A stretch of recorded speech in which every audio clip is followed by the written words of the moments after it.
sweet. And it's got a typo in the title. Awesome. Sunday Bud discussion.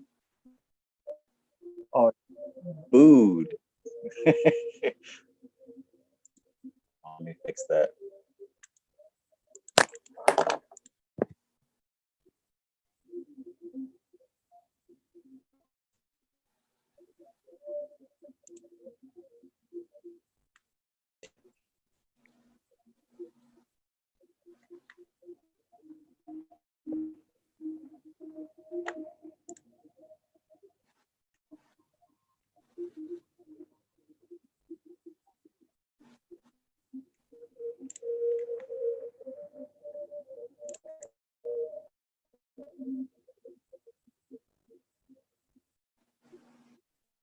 Oh, here we go. Edit. Great. Bam. Okay. All right. Mod, give me just a second real quick. you good?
Greetings, greetings. How's everybody doing? Good morning to all my favorite people.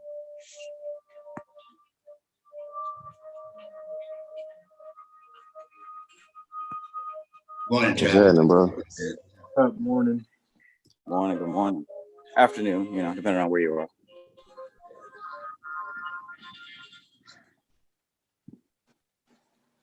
All right, all right.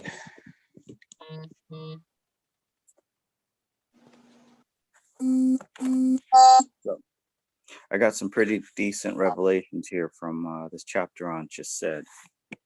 I think we're really getting into the meat of it here.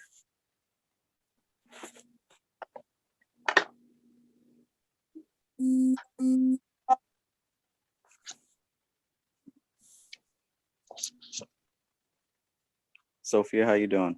I'm doing well, thank you. Miss Akate, how are you?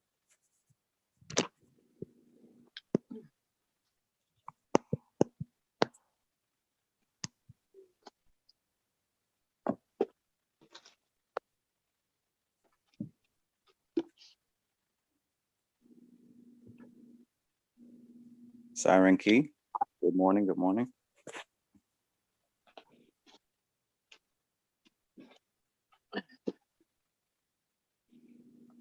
I guess everyone's being shy.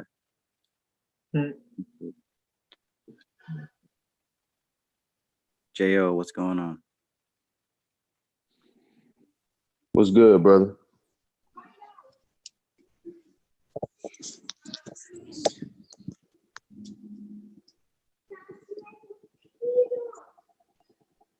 Okay. Siren Key is actively engaged in something at the moment. It's all good. Did everybody catch the blood moon and that bouncing star 4 o'clock this morning? I missed it. Yeah, I missed it too then. I mean,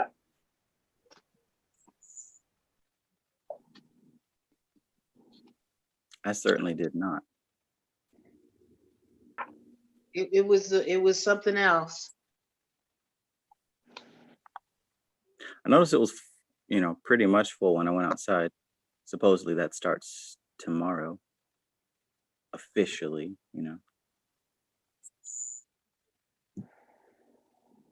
Yes, it'll be the 3rd.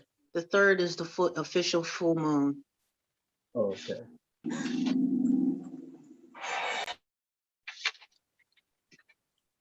What's good, Isaac? Hey, I put the thing on mute. What's going on? How was everybody?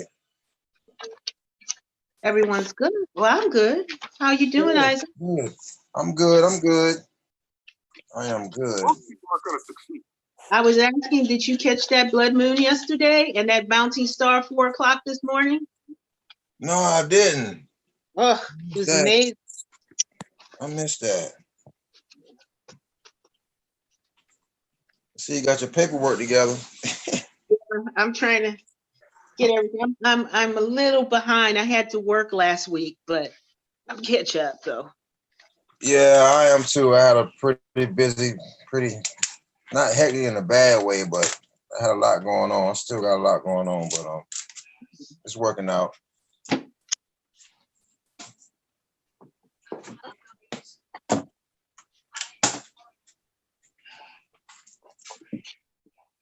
What's good, KP? Get me something to drink. It was good. It was good. KP, what's up, man? Not much. Not much. Chilling. How y'all doing? All right.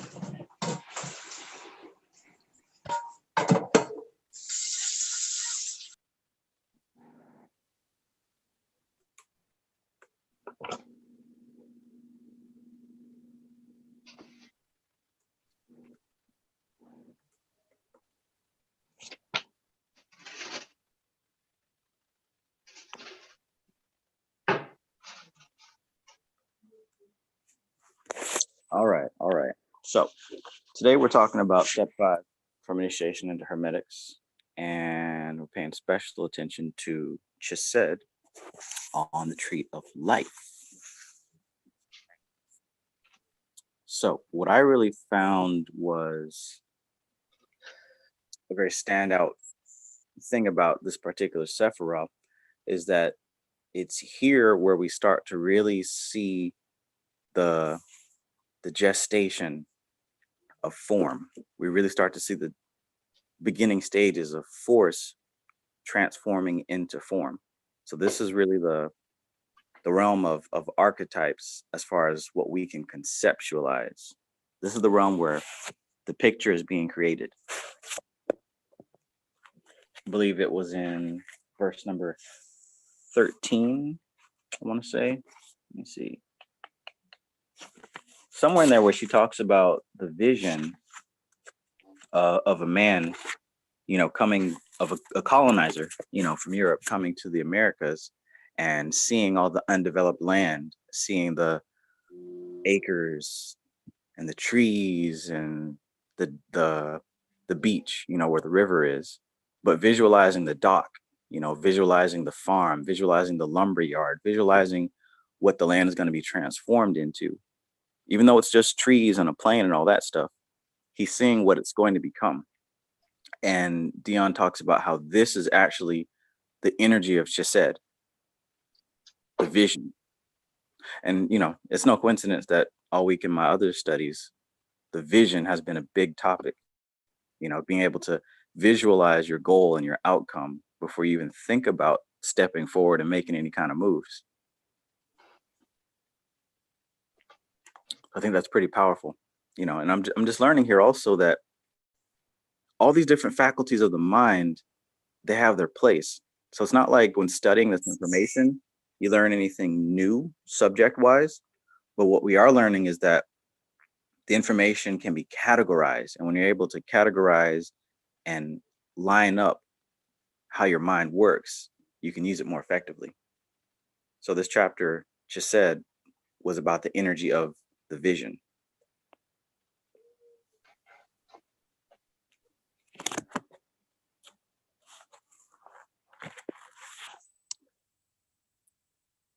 Does that correlate to what anyone else kind of received from this chapter?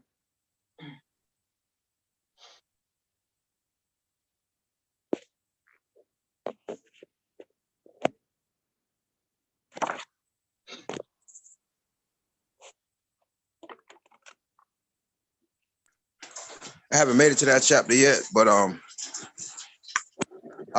go over and cross-reference.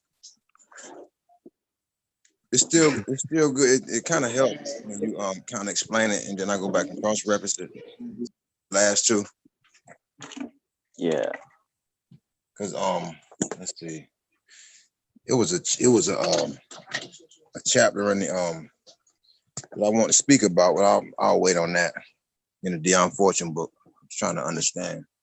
But it definitely helps when you explain it, and then I go back and read it. Because that's what I did last week. Okay. So now with the this is where I'm confused at with the initiation to hermetics. How do you read the chapters and know what chapter you're in? Because I'm totally lost. I'm not all the way lost, but I'm kind of way behind on that because you said chapter 5, and I'm like, I see step 2 and step 3, and it's like, are those chapters? Like, I'm kind of confused on how you read the chapters and stuff. Yeah, so the way that this one is kind of broken down is by the steps. So at least where I am with this, it's on step 5, and I guess covering everything before that. But just kind of doing it by steps. And what page would that be on? You got in the physical copy, the page is going to be, it starts on 140. Okay. 140. Let's see. Oh, okay, yeah, okay, I got it. I was looking at that early this morning. Okay, yeah, that's right. Okay, I see now. Step 5. Step 5 is chapter 5. Not chapter 5, but step 5.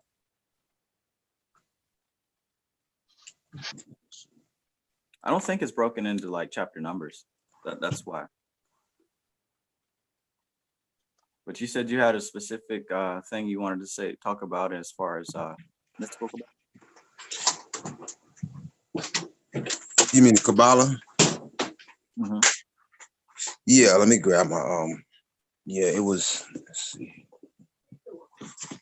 It was something I was trying to, let's see here.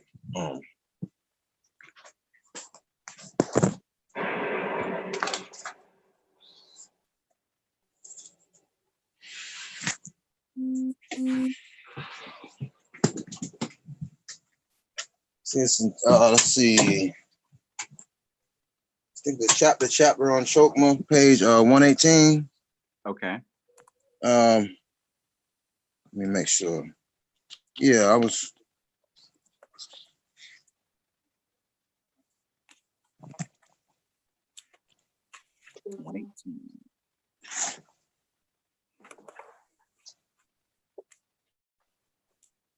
Verse 15.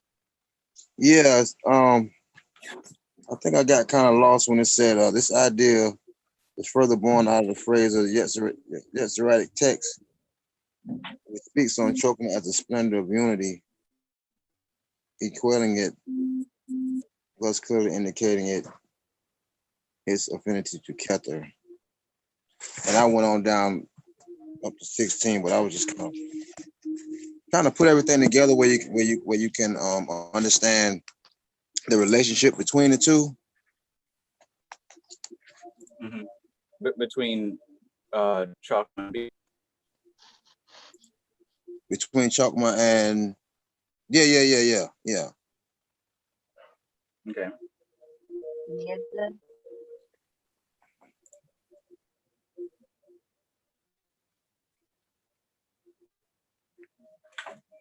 Wait a minute, I'm For me to sorry. better. Oh, go ahead.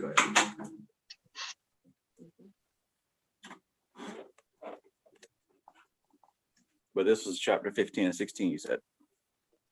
Yeah. What I'm trying to do is recognize what the two have in common. Like you say, each one of them have something in common.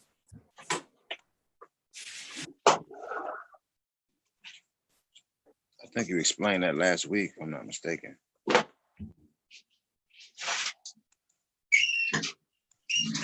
Okay, so essentially, when we're looking at Hakma and Bina, we're looking at your essence, divine masculine, divine feminine. And that's not Right. so much as in maleness and femaleness, but Mhm. in pure force, which is the masculine principle, and pure form, which is the feminine principle. Right.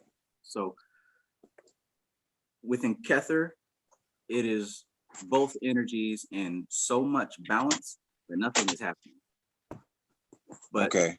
with Hakma being the masculine principle and being the very essence of activity, of force itself, of energy itself, of dynamic energy itself, it must move out of Kether.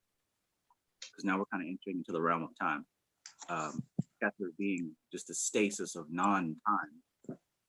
But as soon as we get to Hakma, we're entering into the realm of time, which means there must be movement, there must be activity. So where Kether is that pure yin yang in place, Hakma is that movement. And if you look at it shape-wise, Kether is a dot, and Hakma is a line. What that symbolizes is movement. It symbolizes time. So that point is now moving out of the stillness and into momentum. Now, with there being movement, something has to catch it. And that's where Bina comes in. So simply with there being movement, because when we look at the Kabbalion, it talks about the principle of rhythm, right? The swing to the left is the swing to the right. So the very fact that expression was made, that means by default, something has to catch that expression. And so when you look at it shape-wise, you now have that third point, which is a triangle. Mm-hmm. So what Bina represents in relation to Chakma, because remember, Chakma, Hakma, however you want to say it, Hakma represents the movement and the activity and the force and the energy. So Bina represents form. Right. Stability. And it represents the completion of a pattern. Because we look at cycles and we look at patterns, and you can't have a pattern unless it repeats. So since we got movement, it's not necessarily a straight line, it's more of a curve. That's one way to look at it. And if you see a curve, it's got to eventually at some point come back to point zero where it started. And that whole cycle there is Bina. Bina is the completion of pattern, the completion of cycle. Okay. So that's why it's the triangle. And that's why when you look at the whole dollar bill, you got the triangle separated from the rest of the pyramid, because it should end there. It should be complete in itself. The Father, the Mother, and the Holy Spirit. It should be completed there.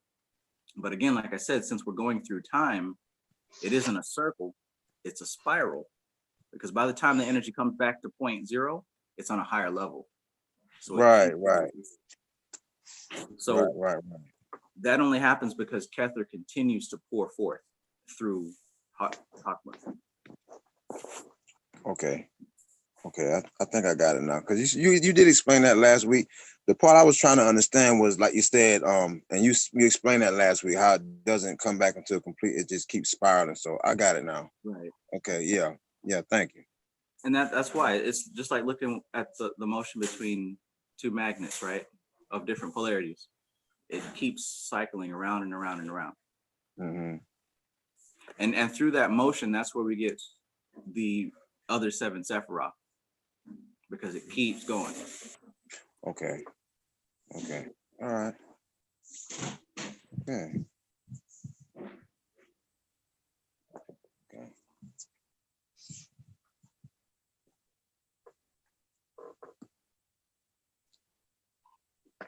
Did you ever get a chance to get into that path working yet? Look at that path working.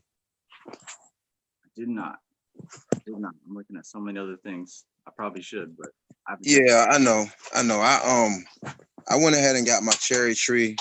I mean, I had a choice between the cherry tree. It was like 6 or 7 different trees, and I went ahead and got the cherry tree. So it's coming. It's on the way. Nice. So I'm gonna start working with that as soon as I get here. You already decided where you're gonna put it? Yeah, I'm gonna put it in a because it's a miniature one. It's a dwarf cherry tree, so I can move it around. I think it might can get up to like maybe 8 or 9 feet tall, but it's gonna be like, I think it's gonna be like between 6 and 12 inches. So I'm gonna start. I would rather, because I did want to start from a seed, but that's good enough.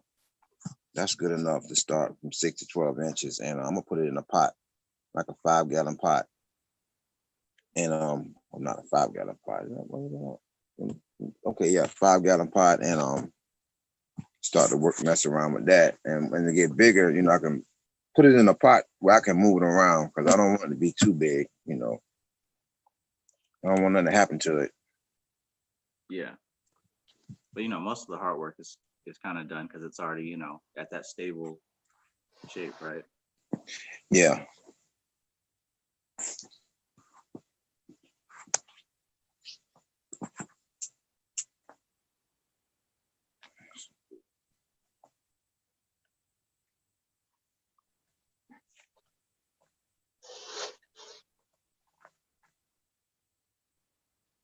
So yeah, another interesting thing to look at is how the tarot cards do line up with these different separate certain lines of the three.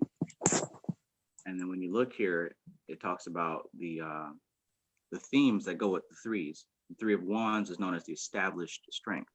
So again, that relates to that principle of the completed cycle. With the cycle being completed and figured out, that strength that's established. There's no guessing, there's no need to conquest or dominate because it is what it is, established strength.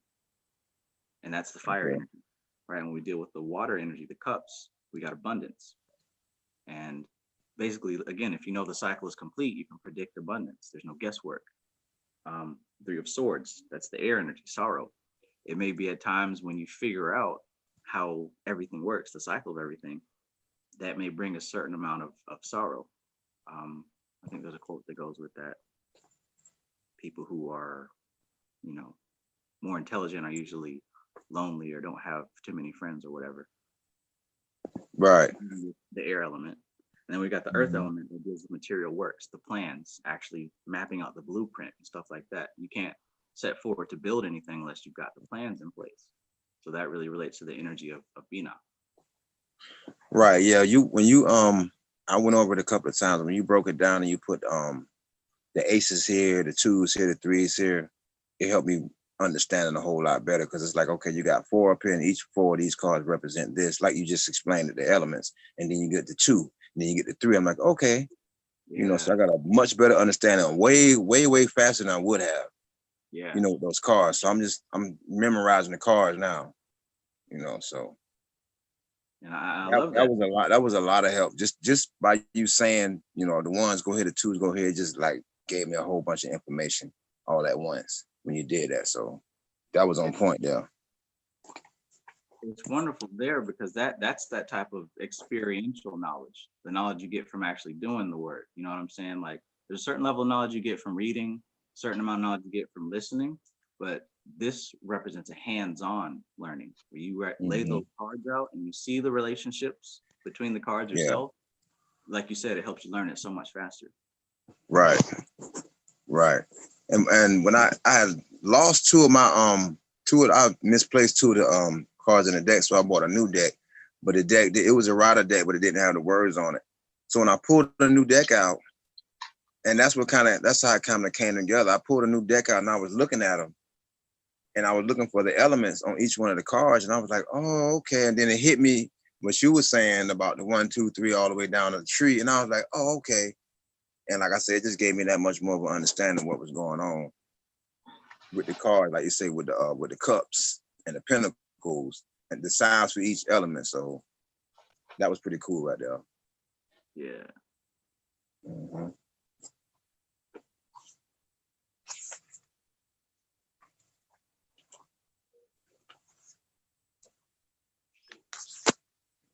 So speaking of tarot, so I pulled the Hermit right before this stream, and it reminded me of verse 18. It talks about it says, this teaches us a great deal, for it indicates that consciousness to rise from form to force, and for force to descend to form, it must pass through the center of equilibrium and redemption, to which are degrees of crucifixion. So that was 18, and that's Chesed to Tiferet, and that's the Hermit tarot. Yeah. So can you kind of go into how the Hermit connects from Chesed to Tiferet? Yeah. So that's a very awesome observation there. So yeah, just like how we would line up the minor arcana with the different Sephiroth, the major arcana gives us an idea of what the energy looks like on each of these paths. And that particular path is a path of the energy going within. And it's within that the real transformation is taking place. Symbolically, the hermit also correlates with Virgo, and Virgo correlates with the intestines. And it's, you know, the area where we eat the food, and it's processed and it's transformed and it's changed into something else. So this path of the hermit between Chesed and Tiferet, it really represents the energy being digested and transformed into a new state, into a new form. Wow. So this is where, like I said, Chesed really represents the archetypal vision of seeing it first, but that path of the hermit is where that vision is actually transformed in the secret dark places, in the intestines of the universe, where it's really transformed into something tangible and physical. Yeah. That makes sense. Very cool observation you made there.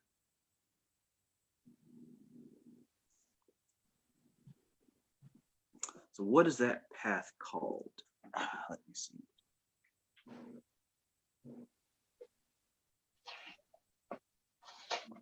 It's downstairs.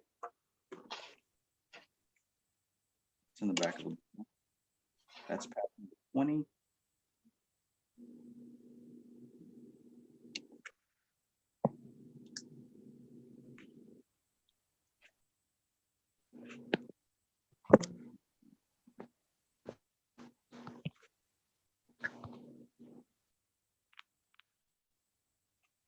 Y'all all right? Yeah, path number 20 is Yod, and it represents hand. And it says the means of action and symbol of creative and directive energy. The hermit, the prophet of the eternal, the magus of the voice of power, the intelligence of will, Virgo and earth.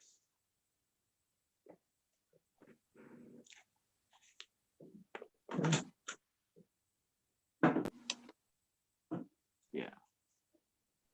That definitely, I think that goes with the whole, when you said force to form, like conceptual archetypes, Yeah. like being that middleman, like the bridge, kind of. That's cool. Yeah, the connection point.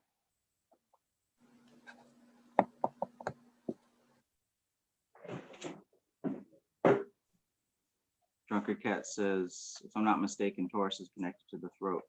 Absolutely.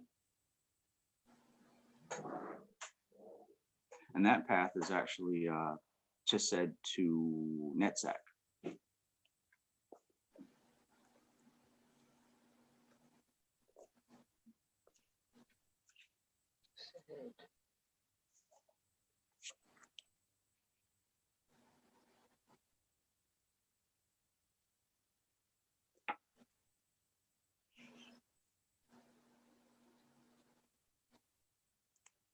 Was that from the Understanding Talk Tarot? I don't have that one. Oh, okay. Thanks.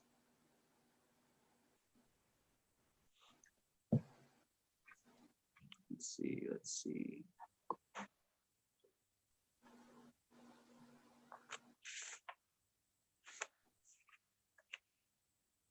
But yeah, verse number 8, she says, Chesed being the first Sephirah of the microprosopos, or the manifested universe, represents the formulation of the archetypal idea, the concretion of the abstract.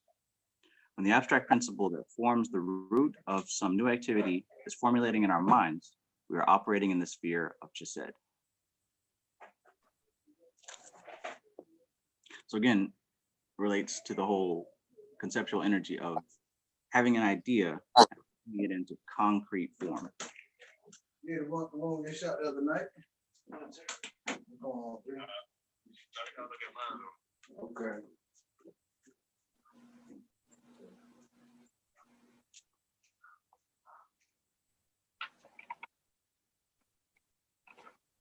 So the form would be like etheric and like psychic at first, right? Right, right. Glad you said that because that points to another verse here. But yeah, there's different ways to perceive the archetypal form.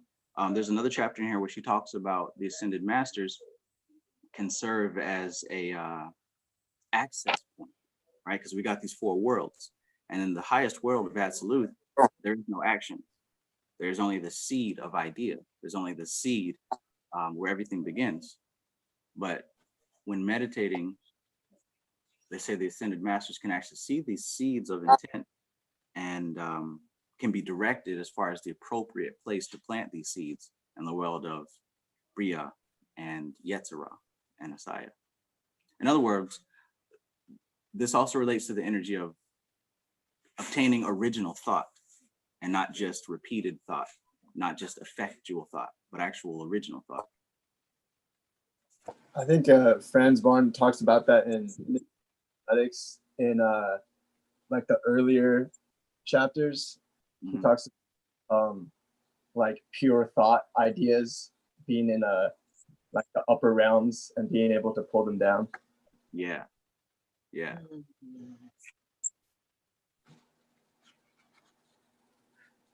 Ooh, okay. So yeah, let's see, what verse was that?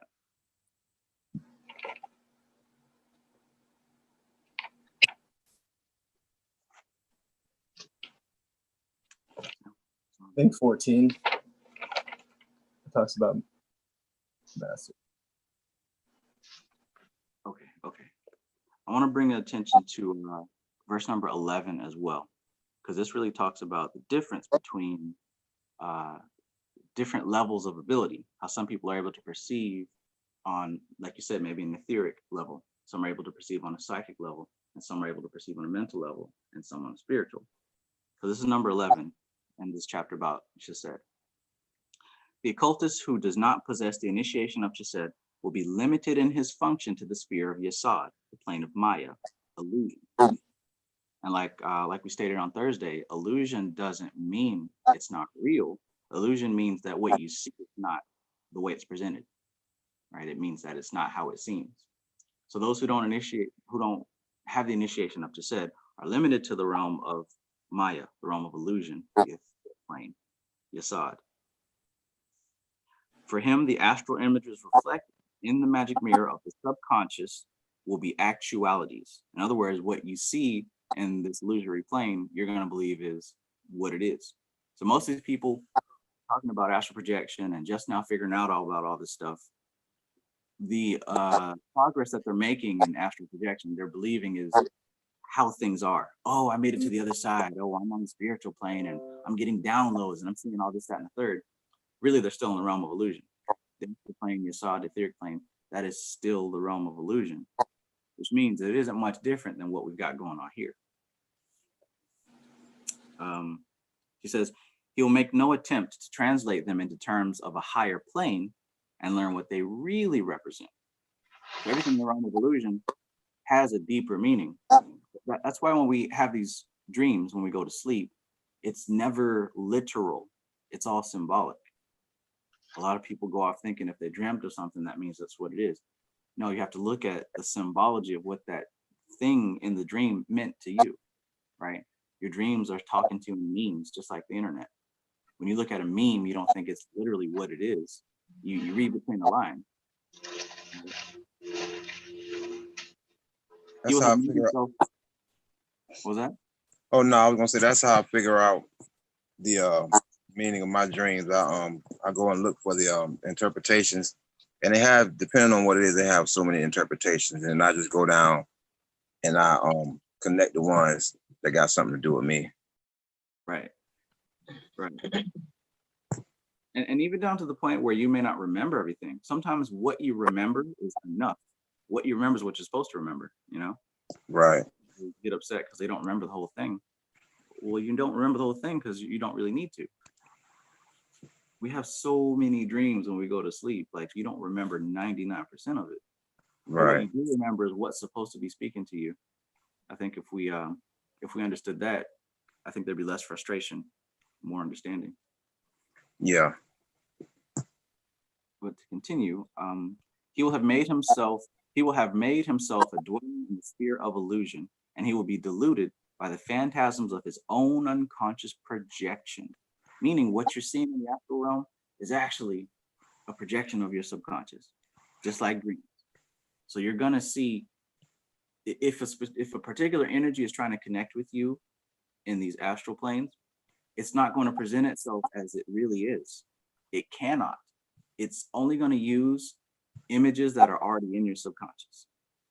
So if you have a dream and you see me pop up in it, me specifically, Travis Mages, that doesn't necessarily mean I'm invading your dreams.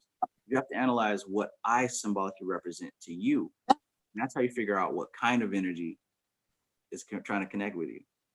But if you haven't had the initiation of Chesed, you're going to think that I'm stalking you in your dream, when in all actuality, your subconscious mind is pulling out a representation.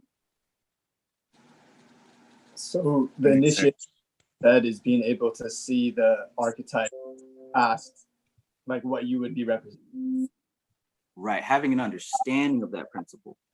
Because there's a lot of things that we know, like we may read or hear, but to actually understand it, that's the initiation of that level. To have an experiential understanding of it. To meet these images, these illusions, these phantasms, and to see through it in the moment. That is a representation of being initiated into that sphere.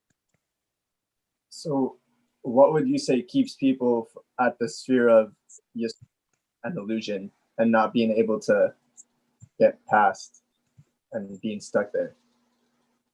I would say attachment to human, human habits, things like ego and pride and believing that you got it all figured out and not wanting to learn more. Stuff like that keeps you stuck. Because you wouldn't even stop to think anything past what you see because you think you got it figured out already, You have to have a continual thirst for understanding when you walk on this path, because that's going to be the fuel. If you don't have that continual thirst,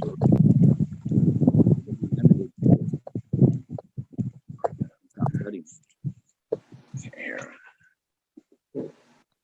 And to be clear, it's not just about studying and reading books. It's also an equal portion of practicing what you've studied. Yeah.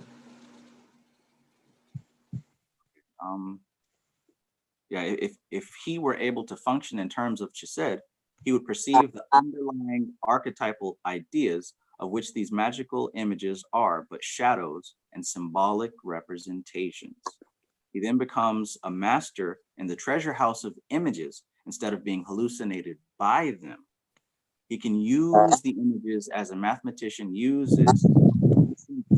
He works magic in an initiated way and not as a magician. In other words, the other benchmark of being initiated into the art of Chesed is not only perceiving through these illusions, but being able to use them intentionally, right? Again, we go back to the art of using memes. But to be able to use images to communicate a certain type of energy to someone else without having to directly say it, that's an example.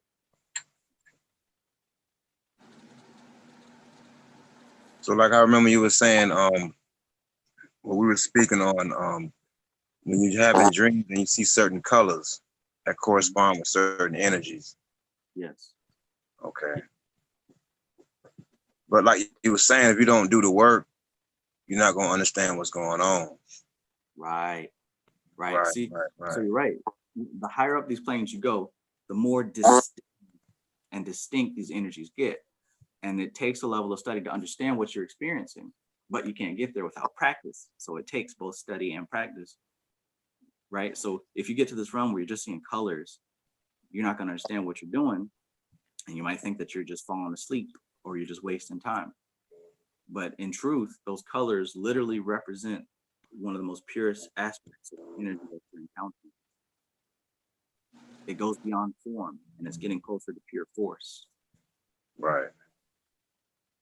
That's why in a certain level of deep dreaming, I guess they call it the theta state or the gamma state, they report less brain activity. That's because your brain is working less to perceive and decipher forms, and it's purely experiencing.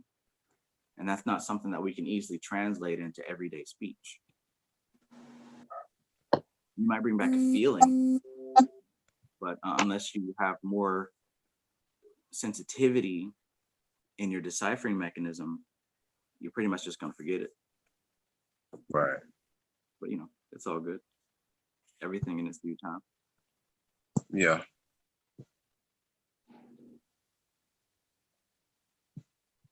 Why do you think our ability to decipher becomes distorted when we get to Chesed? Is it something about the restart of the whole process that makes it to where it's like we're recreating and starting over the process? I think it has to do with the practitioner's ability. For example,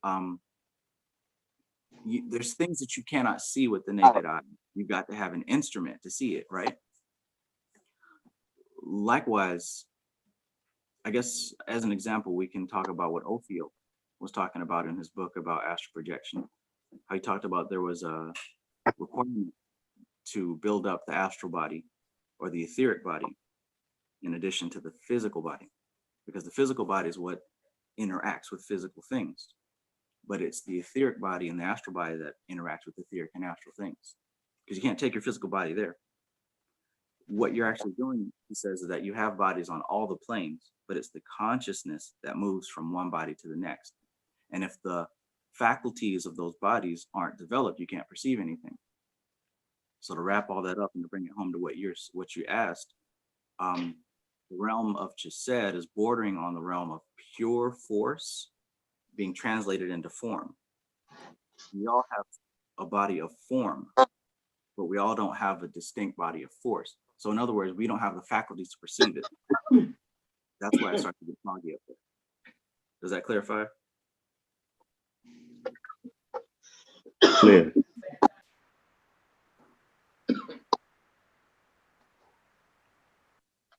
And this is what meditation does. Meditation helps us to hone the perception.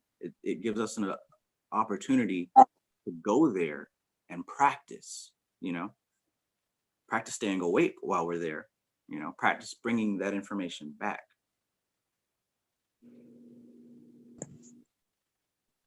I like that Vipassana meditation. Is that how you say it? Vipassana? Yeah, I like that. That's pretty powerful there. It is. That's a great way to get used to doing this. Because Yeah. You're training yourself to notice the subtle energies around you. Mm-hmm. It's very difficult to describe to someone because it can't be compared to anything else physical. So you have to literally experience it yourself in order to be able to know what's going on. Vipassana meditation is a great way to start that process. Yeah.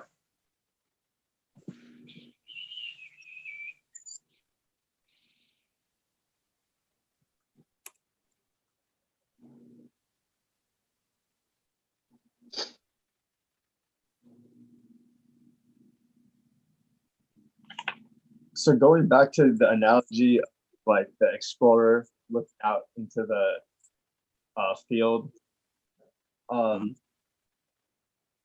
In verse 9, she says, all the creative work of the world is done thus by minds working in the presence of Chesed the king, seated upon his throne, holding his scepter and orb, ruling and guiding his people.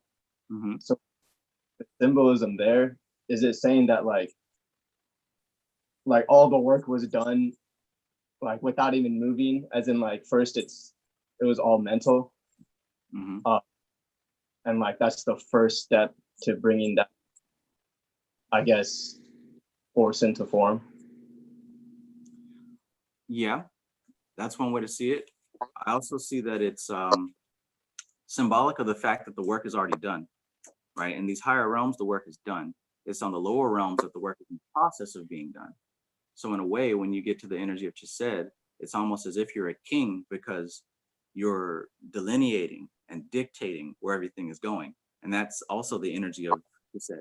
She talks about how Chesed is anabolic versus catabolic, right? I think that other option goes over to Ibara, where Ibara is more of separating.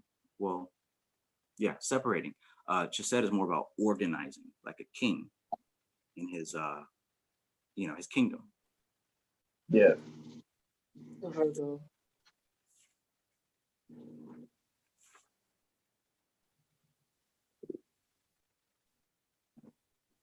Yeah, verse 7, she says, the analogy of physiology gives us a clear understanding of the significance of these two sephirah, Chesed and Gibra. Metabolism, which we know of, right? Metabolism consists of two things, anabolism and catabolism, right? Anabolism is the ingesting and the assimilating of food and it building up tissue. So that would be the energy of Chesed. When you eat that food and you're distributing the parts of that food to your body to build up muscles and blood cells and bones and all that good stuff. And catabolism, which is the breaking down of the tissue and the act of work and the output of energy. So we're dealing with Gibberah.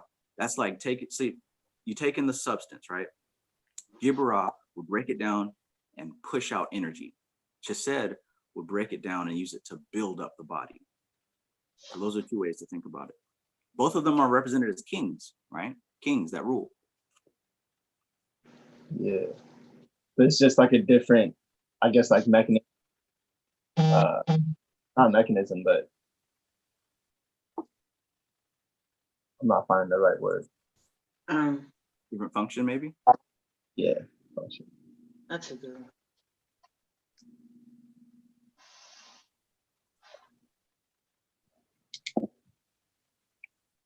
Solve et coagula, says Framestar Films. Literally. Solve, which means dissolve, and coagula, which means coagulate. So literally, when you see Baphomet with solve et coagula, he's literally displaying the two energies of Gibberah and Chesed. Solve means dissolve. Coagula means coagulate.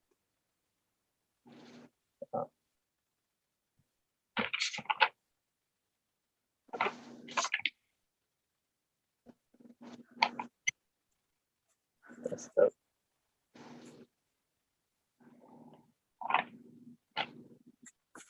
And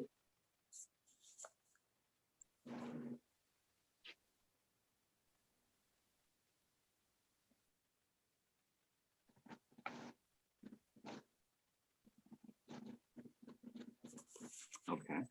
Another one of interest would be verse number 15. It says, a very important part of the work of the masters is the concretion of the abstract ideas conceived by the logoidal consciousness. The logoidal consciousness is logos, right? The voice of God, what's happening up there in absolute. So she says, a very important work of the masters is the concretion, which means bring into manifestation, the abstract ideas conceived of by the logoidal consciousness. The logos, whose meditation gives birth to worlds and whose unfolding consciousness is evolution, conceives archetypal ideas out of the substance of the unmanifest. To use a metaphor where definition is impossible, these ideas remain within the cosmic consciousness of the logos like a seed within the flower, because there is no soil therein for their germination. The logoidal consciousness as pure being cannot upon its own plane provide the formative aspect necessary for manifestation. So in other words, when we're dealing with the pure energy of Kether, when we're dealing with the logoidal consciousness of Absolute, it is pure idea. It is the plans, it is the inception of everything, the idea. But since we're dealing with duality, right? We're dealing with mind in heaven versus body on earth. In one place, we have the conceptual design, and on the other place, we have the physical design. So, yeah, they have to work together, just like mind and body. It has to work together. The logoidal consciousness as pure being cannot, upon its own plane, provide the formative aspect necessary for manifestation. It is taught in the esoteric traditions that the masters' discarnate consciousness, disciplined by form but now formless. In other words, these masters have gone through the process of incarnation. They've had a body and they've disciplined that body. Now they've returned to the realm of spirit with that same discipline, right? It says the masters discarnate consciousness, disciplined by form, but now formless, in their meditations upon the Godhead, are able to perceive telepathically these archetypal ideas in the mind of God, which means being able to observe absolute. And by realizing the practical application of them to the planes of form and the line this development will follow, meaning they're able to see those plans put into concrete formation and what's going to happen after that. They're able to see what's to follow, the echo of that planting of the seed. They're able to produce concrete images in their own consciousness, which serve to bring the abstract archetypal ideas down to the first of the planes of form, called by the Kabbalists Bria. So yeah, all that I just described is still the process of what's going down in Bria. We haven't even made it to Yetzirah yet.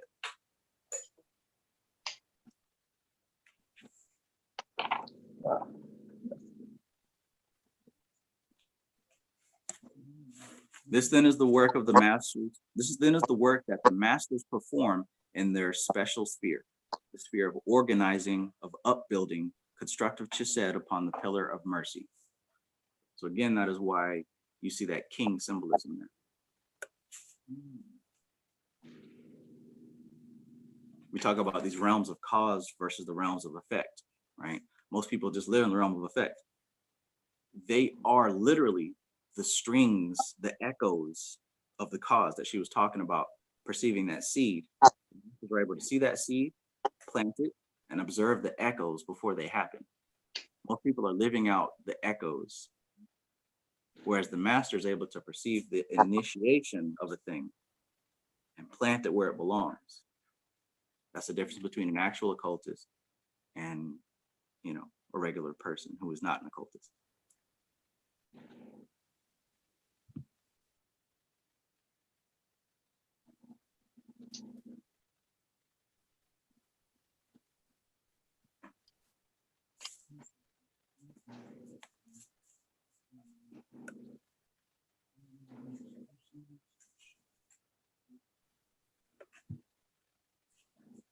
What's good, Jason K?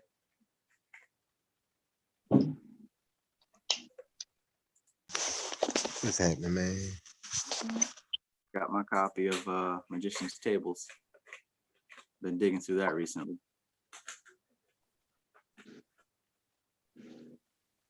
The combinations are endless. Yes. And I actually did see some things that I haven't considered before there. It's definitely gonna prove useful in digging through that again.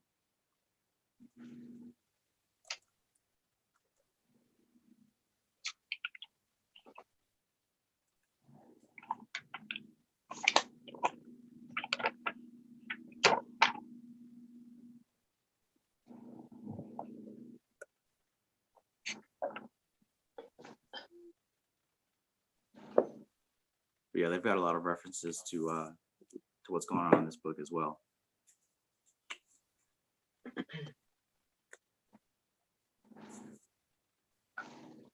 Though I didn't see any Dion Fortune references in the bibliography, which makes me wonder, because I know a lot of these occultists have like hidden beef with each other.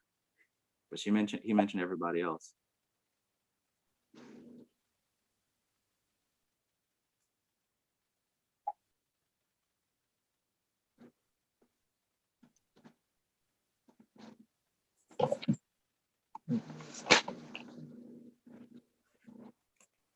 But yeah, just a brief look at these four worlds. We've got the Absolute, which is called the archetypal world.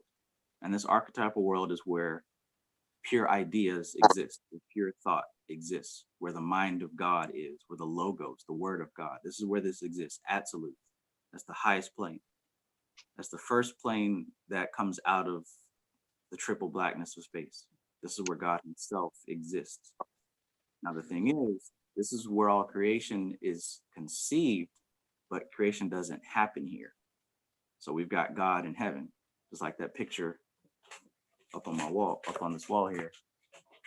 Let me flip the camera around. No, you good. Yeah, the picture back there with you know, there's God up there trying to do his thing, but he's separate from material reality. You know, that's the world of the absolute. Now, what she's talking about here, as far as the energy said, is being able to perceive that world, to actually be able to perceive that world, and to bring those ideas, the word of God, down into the realms and make it a reality, the vision. All right, so the next, and that describes the next world, which is the world of Bria. The world of Bria is called the world of creation. This is where the seed is planted. The next, and that represents water, right? Absolute represents fire. Bria represents water. The Yod, the Hay. Now the Vow represents Yetzirah, which is the world of formation. So now that you've taken that original idea and you initiated the process, you got it started, the energy starts to move around it, right? This is the cell impregnating the woman, and the germs start to multiply. This is what's going on in the world of Yetzirah. And this deals with air, which deals with thought. Now, after the world of formation, we've got the world of Asaya, which is the world of matter, which is when all of that stuff actually becomes a concrete, physical thing. But everything that exists here in the world of Asaya had to exist in Absolute first, and it had to go through this process. Nothing skips that process. So nothing just happens for no reason. The Kabbalion says coincidence and chance is just another name for a law unrecognized. Everything happens for a reason, literally. Nothing manifests here without it first being conceived of in Absolute and going through this process that is described in the chapter on Chesed.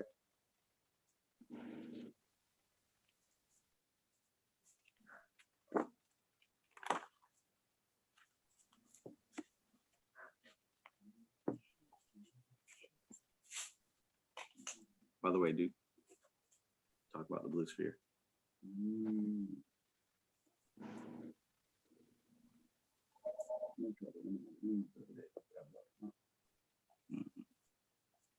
Like a old decrepit looking white man.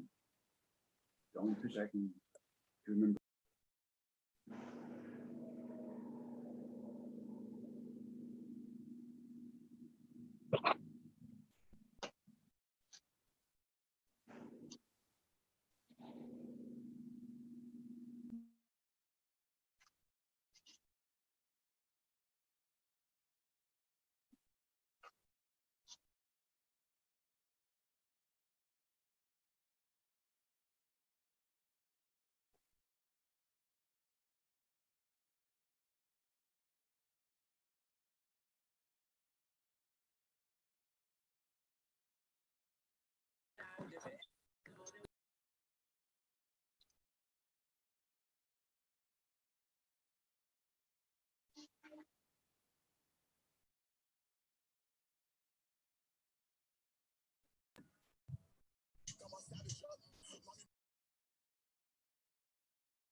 Okay. I also want to talk about verse number 19, which is again talking about perception on these higher realms. So what she mentioned earlier was, if you're only able to have awareness on the psychic plane of Yesod, you're going to be wrapped in illusions because you can't see past the illusions, literally. That's the realm of illusion, the astral plane. So there's another plane above Yesod, that's Tiferet. And again, that is, it's not exactly illusion, but we must always remember there's more to it than even that. And when people rise up to that plane of Tiferet, oftentimes what they see, they feel that they have to just, this is where you get people that want to save the world and tell everyone, oh, the Messiah is coming back, or I got a message from the Intergalactic Federation and I got to tell everybody. What's actually going on is that this energy is universal. It's always present. It's not like the Messiah is coming back to save everybody soon. No, that energy is ever present. But if a person who isn't ready perceives it, they perceive it within the realm of time, and they think, oh, Jesus is coming back, y'all. I got a specific message to tell you all. You know, this is what happens if you're not fully grounded in reading these symbols. But yeah, number 19. It is to the sphere of Chesed that the exalted consciousness of the adept rises in his occult meditations. It is here that he receives the inspirations which he works out on the planes of form. It is here that he meets the masters as spiritual influences contacted telepathically without any intermingling of personality. In other words, you're able to see these entities and these consciousnesses without it being filtered by your own ego. That's what's going on down in Yesod and Tiferet in the astral plane. These visions that you're seeing, these shapes and forms, that's all being filtered by your ego and your human consciousness. Just like what's going on in the physical plane. Everything that we're experiencing now is not what we're actually experiencing. It's being filtered and filtered and filtered and reinterpreted by the five senses, and then reinterpreted by our memories, and then deleted, distorted, and generalized. So the same process is going on in Yesod and even Tiferet. But it's in Chesed where we begin to catch a glimpse of how the energy is pure and how it truly is. But yeah, she says it is here that here that he meets the masters as spiritual influences contacted telepathically without any intermingling of personality. This is the true and the highest mode of contact with the masters. Contact with them as mind to mind in their own sphere of exalted consciousness.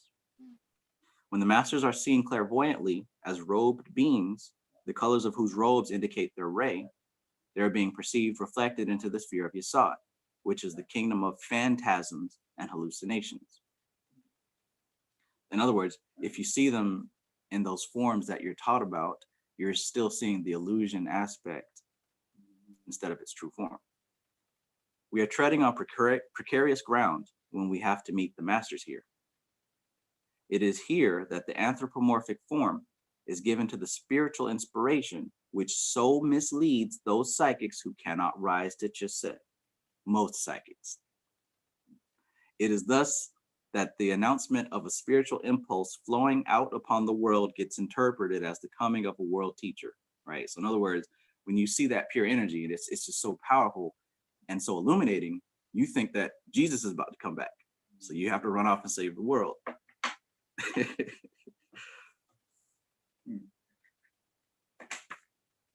Maintain your frame, even in the higher realms.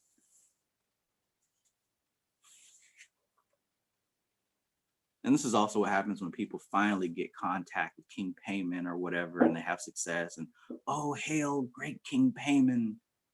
You got in contact with true power, but that doesn't mean that there's a great King Payman that you need to fall on your face and worship.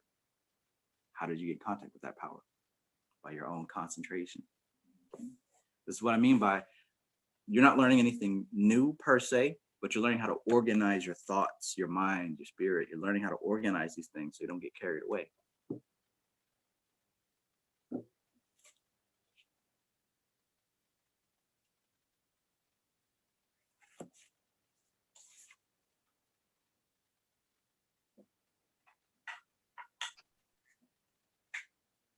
What's going on, Mo Block?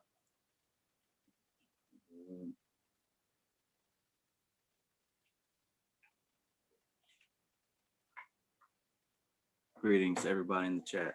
Peace, peace.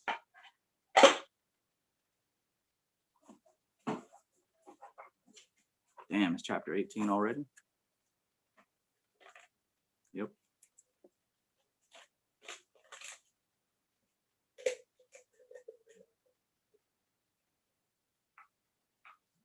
So yeah, anybody in the chat have any questions about anything from this chapter or previous or anything related?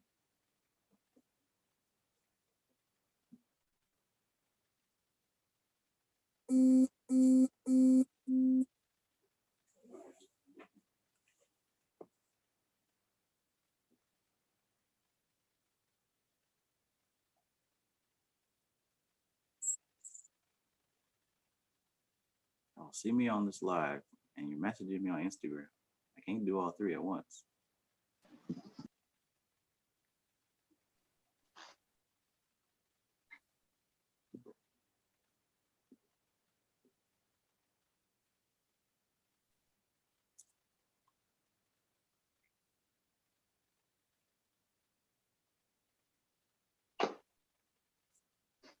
Yes.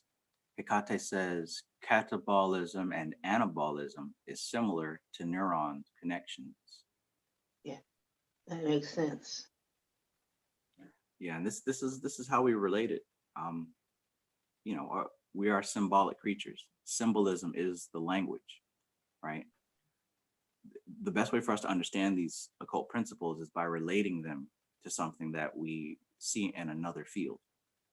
That's why Kabbalah is universal, because you can find the principles of Kabbalah in everything, including the medical field, or psychology, or sex, or anime, basketball, anything.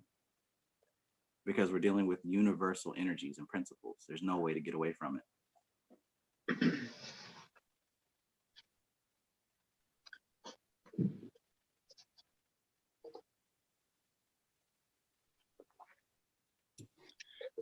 Hey man, I have a question. Yes. It's way back. I hope you can answer. Me too.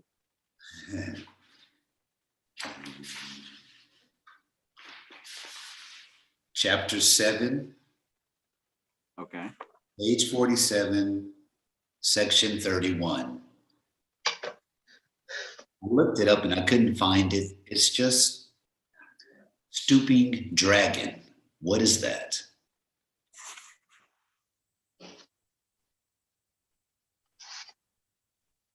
The Leviathan?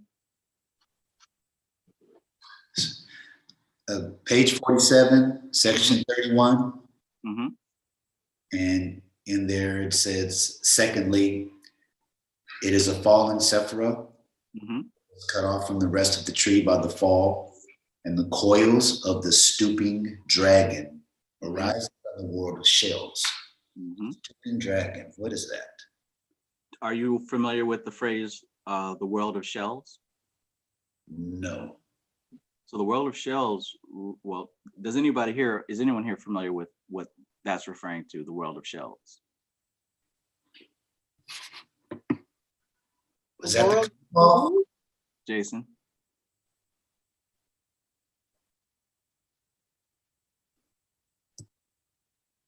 Yeah, I thought that was a killer paw. Exactly. So the world of shells, what she's referring to there is the clip off. Now, if you had to look at it diagrammatically, the clip off is below Malkuth. I believe you asked this question before, or at least in a different way. You were asking about Leviathan a few weeks ago and the same verse. And before I said that I had a picture in another book and I didn't feel like going to get it, but I'm going to go ahead and get it now because you're asking this question again. I think it'll be better to have a visual to go along with it. But the world of shells represents the clip off. And a great way to think about it is when you plant a seed into the ground, and after it takes the soil and the sunlight and it bursts forth from that seed and becomes a tree, that shell is still there in the ground. And that's what the clip-off represents, the residual world from before that the current world is made out of. Very similar to how Kether comes up out of the triple blackness of space. In a very similar way, the tree of life comes out of the clip-off. But as far as the stooping dragon, and this is of course reference in Revelation of the Bible, the stooping dragon represents the primordial serpentine energies that existed in the clip-off. And symbolically, when Eve reached down to get the fruit of that clip-off, that serpent overtook her and swarmed up, and it infected all of the spheres below Binah.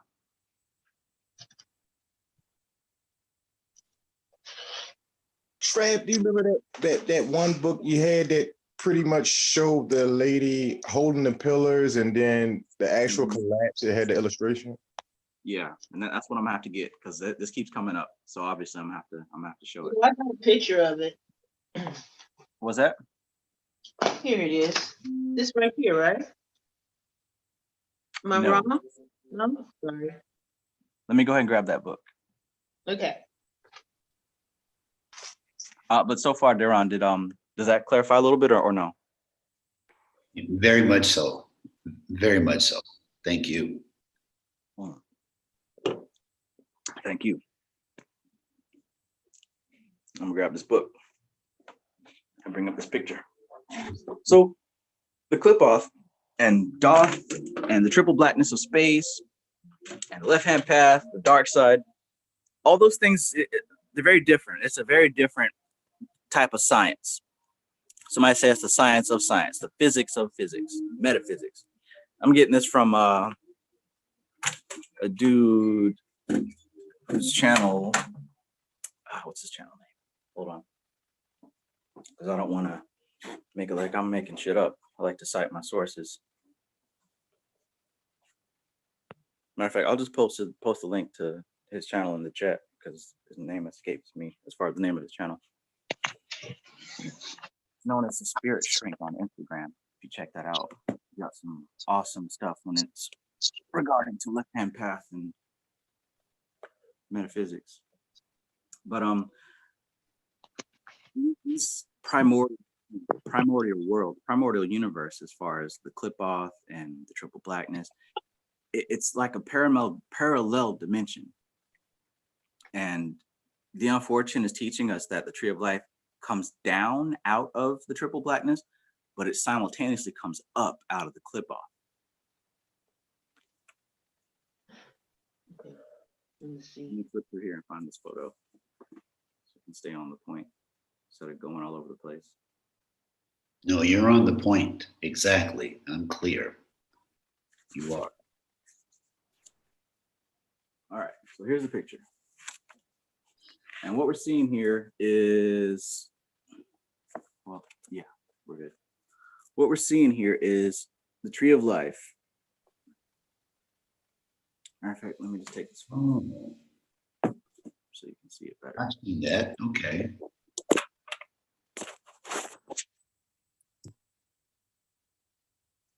Flip the camera.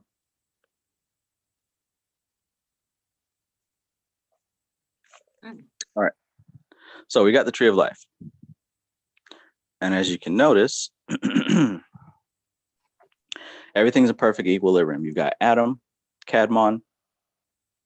You see the blue of Chesed that we're talking about, the red of Gibra that we're talking about. It's in perfect harmony.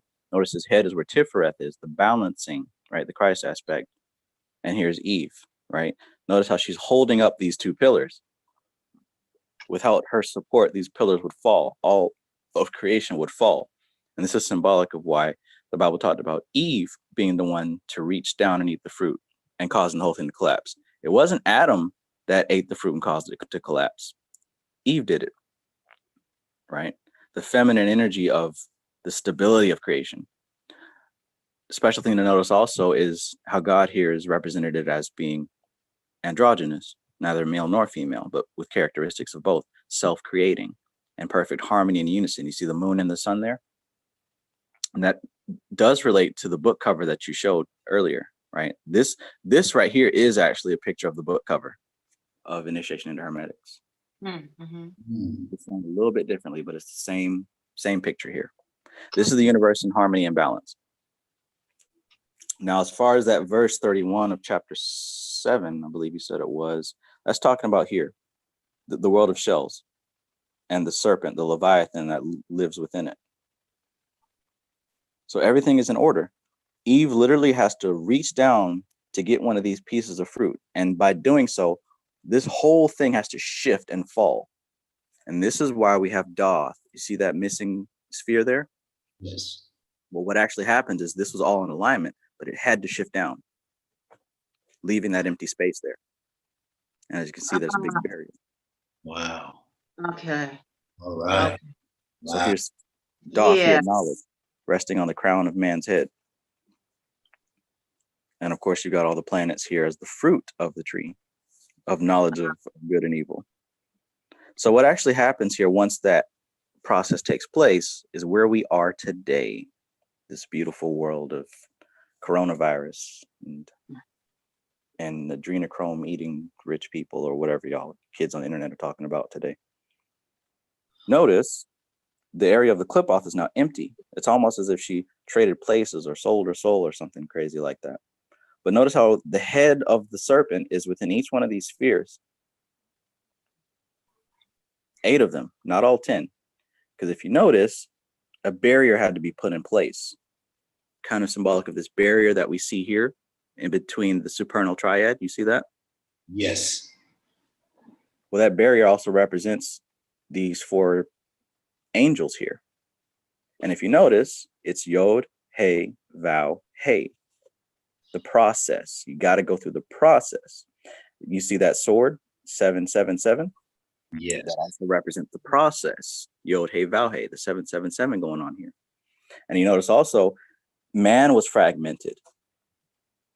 Just like God was fragmented. He was androgynous and self-creating before. Now he's separated into the Trinity. You see the man over on this side with the crown. You see the woman on this side with the crown, and the crown on top. That's representative of Kether, Chakma, Bina. Notice how it's the crown on the head right here. Okay. But these 4 angels represent the elements, right? Fire, water, air, and earth. But it's also Leo, Scorpio, Aquarius, and Taurus. Mm-hmm. Wow. Mm-hmm. Yes. Which is why we're learning about the 4 elements and using them within yourself in initiation into Hermetics. Right. It makes so much sense. So in order for man to liberate himself and for woman to liberate herself, and when I say man, I'm talking about the species of human, not person with a penis and balls. Man as in the species. In order for man to liberate himself, herself, it has to transcend, being infected with this serpentine type of energy. Not even, and I hate to say it in terms of like infected or whatever, but man has to be purified from its animal nature, from its bestial nature, from its primal nature. And that purification happens by utilizing these elements and putting everything back into balance, back into order. This is the real reason why we're studying this. Not so much to win the lottery or, whatever. And that may be the goal you start out with, but I promise you, if you're really serious, it will change. Because honestly, this energy will tempt you with whatever it takes to get you in the door. And once you're in the door, if you remain serious, you're going to get to this point here, one way or another. Okay. Bobby Hemmett told us that. Everybody's going to make it. Mhm. How long it takes you to get serious about it. Okay. I don't know if this makes any sense, but why does she reach down? Or is that just a process when you're creating a universe? I think you answered it there, but why does it tell us in the Bible, since that's where this legend comes from? For knowledge. The story goes that God put them in the garden and says that you may eat of every tree except for the tree of knowledge of good and evil, for if you do so, you will surely die. Now, why would someone disobey that command? Because Well, go ahead. I don't, well, I guess she wanted to know about something she wasn't supposed to know about. Yeah, curiosity. Yeah, you put that much in front of somebody, but you don't really give an explanation on what would come about from everything. That's what people do. They're gonna tempt it. Curiosity, yes. Tell me not to do it, I'll do it. 2 questions. Number 1, do you think that God knew that that was their nature? And number 2, do you think that God would have just told them if she asked him? He definitely knew it's their nature if he created us. Makes me wonder. What was that, Duran? I guess it goes back to where you won't really know until you reach all those stages when you return back to the all. Yes. Yes. The process of creation, like you said first, it's necessary. Right. Fall happens and then it goes back up. This is the cycle that's being described. I mean, look at what's going on. We already learned this symbolically. Kether is the perfect balance of everything, right? That's what we got going on here. But when you zoom out and go into time, you've got Chakma, which must extend outward. And because it's extending outward, it must be captured. A cycle has begun. A cycle has happened. It must continue. Now, we're looking here at this triangle. That's it. But the process of this triangle, when you stretch it out, is actually boom, boom, boom, boom, boom, boom, boom, boom. So we're still in here. We're just experiencing it through here. And by experiencing it through here, we're experiencing the full tree. Does that make sense, or does that sound loaded? Perfect sense. Okay.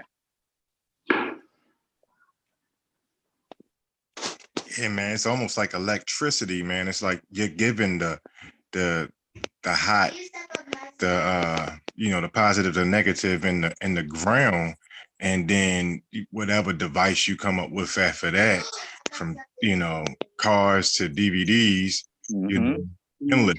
You always are given that positive, negative, and ground. Yes. And it may manifest in any form, and it will manifest in every form eventually before it returns back to source. It has to. That's why everything has to play out. Everything has to play out. That's why Bobby Hemmett was talking about, he's going to do everything in his power. He's going to do every single thing that he must, simply because we exist in this plane. It must happen.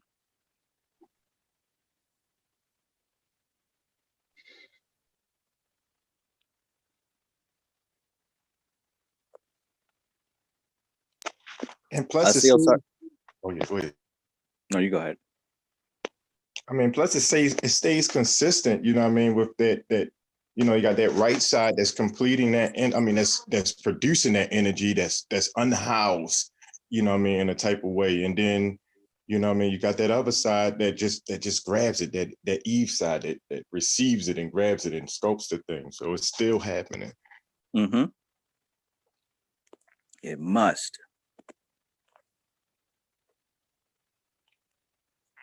Sir Osiris asked a great question. He asked, why are Adam's legs crossed? Does anyone have any idea about the symbology here?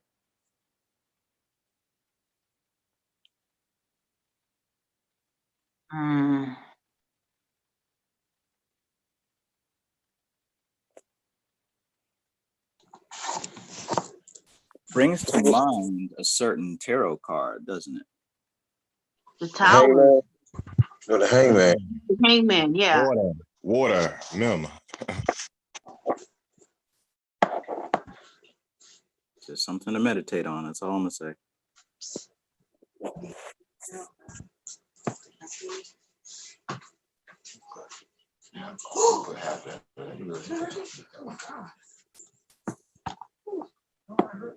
Yeah, when they drew these pictures, it was nothing is left to chance. Nothing is accident, even down to the number of leaves on each one of these little branches.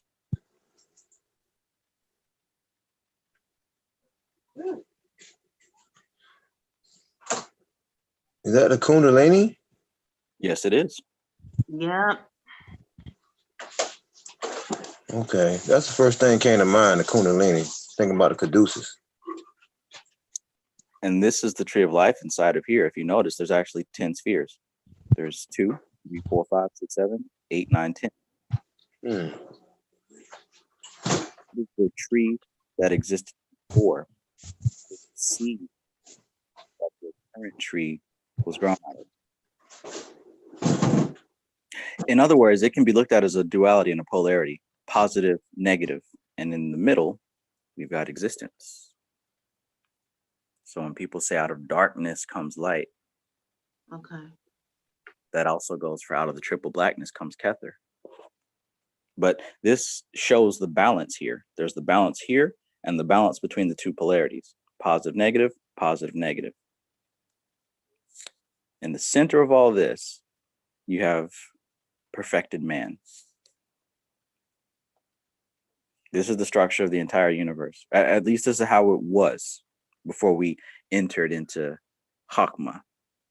This is a picture of Kether, basically. Now here's where we're at now. And this is the whole struggle, quote unquote. I don't believe in struggle or battle or fight, but for lack of a better word.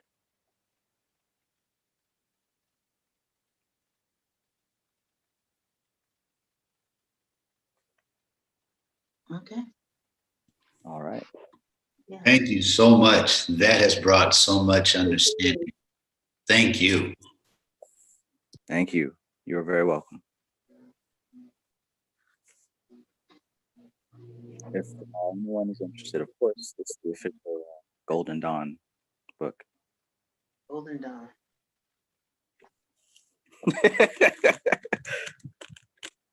Thicker than the Bible.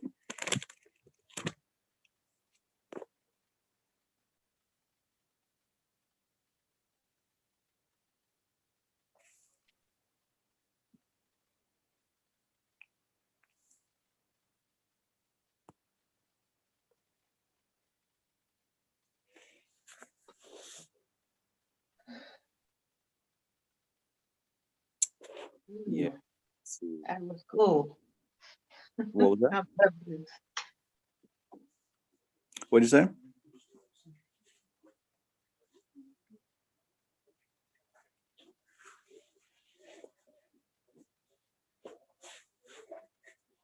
Yeah, that gave me a chill. Oh man. I just like, bam. Beautiful.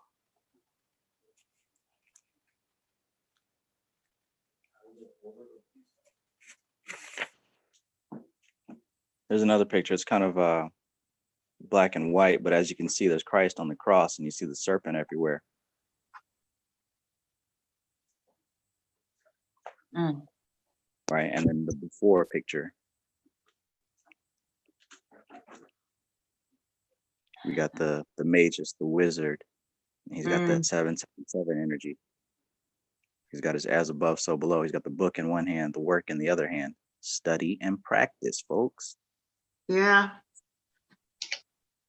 And look at the magic. It's coming out of his mouth. The logos, the spoken word. And there's a little lamp in where each one of the spheres should be.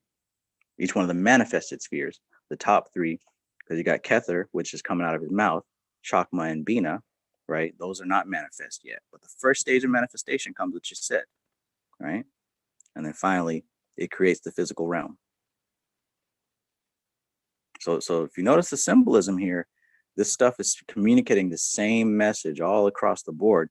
It's just when you learn the keys, learn what these symbols mean, it starts to make sense.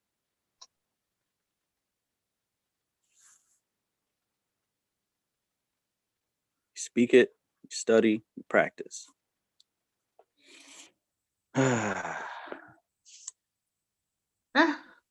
You don't want to end up like this guy. Is that the Golden Dawn book too, or something different? It is. This is the rule book, the guidebook, the breaking down of everything about everything. Here we got the 4 colors of the tree along with the paths. All this is one of the source books where a lot of this other information comes from. But yeah, I just whipped this out to show that picture. Not really recommending it that you get it or anything. Well, I'm building up a collection. I enjoy it. Same.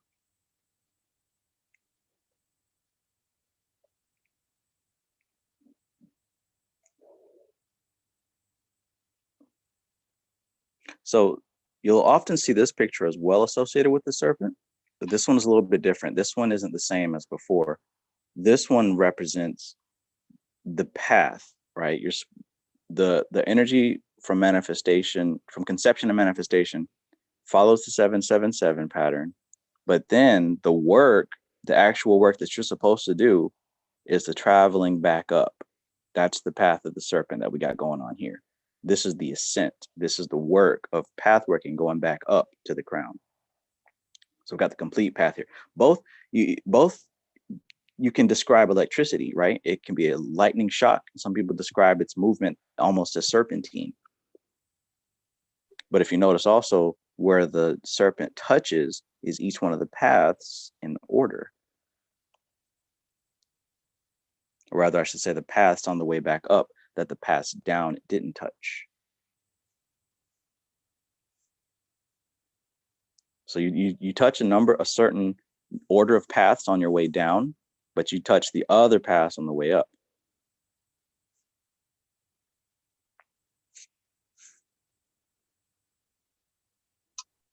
Okay. But I'm not trying to throw out too much like conflicting information. Like I don't want it to sound like there's so much you have to do and make it overwhelming. As long as you're making the commitment to do the work, you're doing the work, right? To take it seriously, not just do it for Instagram or Facebook or the internet, but actually do it. You're going to be making the right steps just by default. Now, the deeper you want to go is going to reflect the deeper information. You know what I'm saying? That's Like, why things change. say that again. That's why things change. As what I mean by that is that, like you said before, first it could be all about the lottery, and then the further you go, it's like all that doesn't even matter anymore. Right. Okay. Right. So it's not like you have to have all these books and you have to do all this stuff. This is just if you want to take it to that level. I want to take it to that level and beyond, but you don't have to.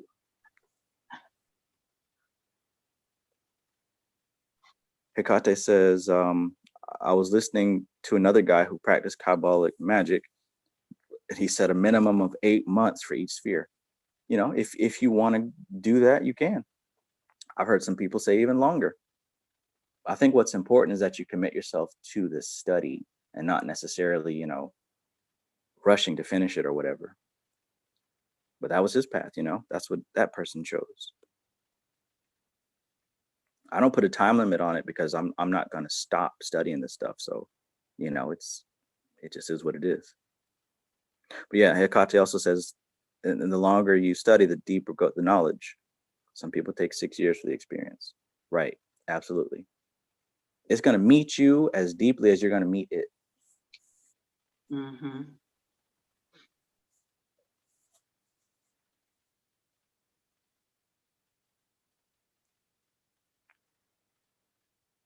If you approach the occult as a skeptic, it's going to approach you as a skeptic. If you approach it with blind faith, you're going to meet blind belief. But if you approach this like a scientist, like a student, you're going to get science. You're going to get study. Like it's literally a reflection. It's legit a reflection. What you get in is what you put out. Right? Philip Cooper told us that in Basic Magic and the Magician. What you put in is what you get out. You can't lie to spirit. There is no lying on these planes that are above the physical plane. There's no lying in the astral plane. There's no lying in the mental plane. Definitely no lying in the spiritual plane. Now, if you're lying to yourself, you'll get deceived.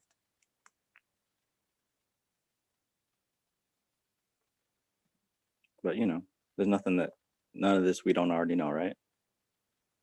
Mm-hmm. Oh yeah, oh yeah.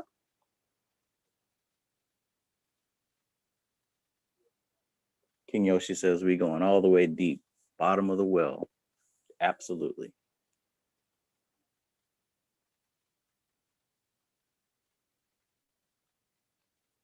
All the way into the spider web.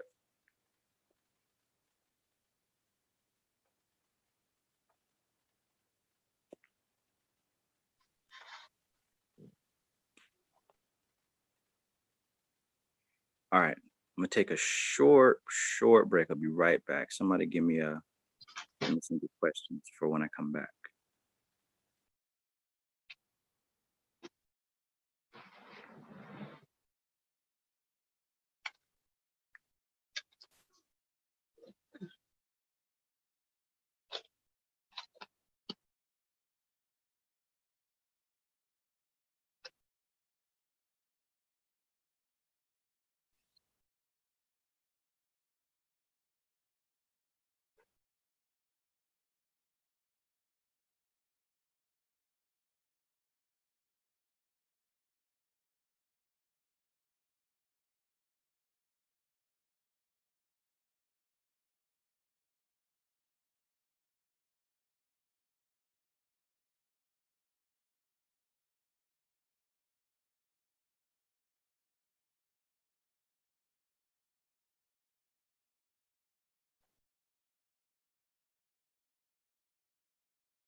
with the lights out.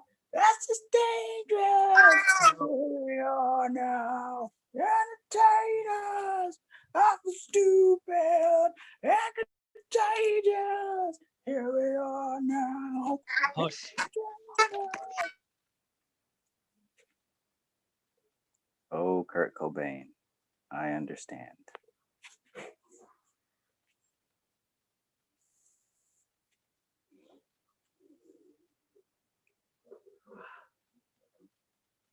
All right, so what do you guys think?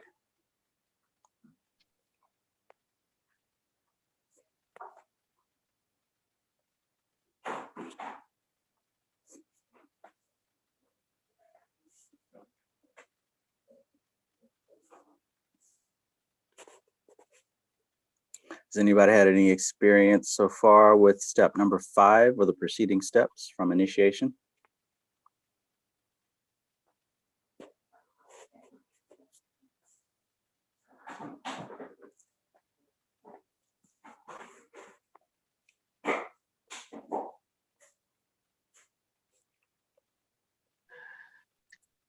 Was anyone experiencing any difficulties with any of the steps?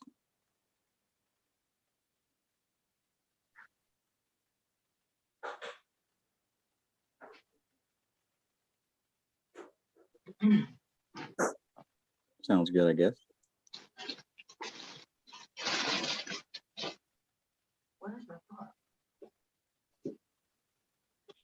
What chapter are you on? In which book? With the Hermetics. Are you on Hermetics now? With initiation into Hermetics, I'm on step 5. But again, if it's taking a little bit of extra time for anyone else, you know, that's perfectly fine. We can still cover those.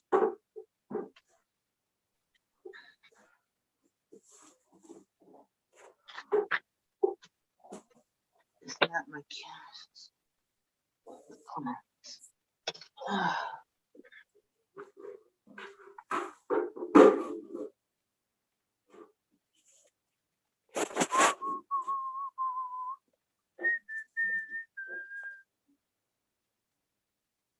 Okay. I just got my book. Okay. Yeah, I remember, yeah. Yeah. So I just been trying to I do have the PDF too, but you know, it's nice to finally have my book. Yes, I prefer that over the PDF, honestly. Hurts my eyes. And you know, this study group is really intended to kind of give somewhat of a somewhat of a guide, somewhat of a consistency to stay on track, you know. Not so much to force anyone to keep up, but just to kind of have somewhat of a consistency and a place to know that you can come and ask questions or get clarification or share your experience. You know what I mean?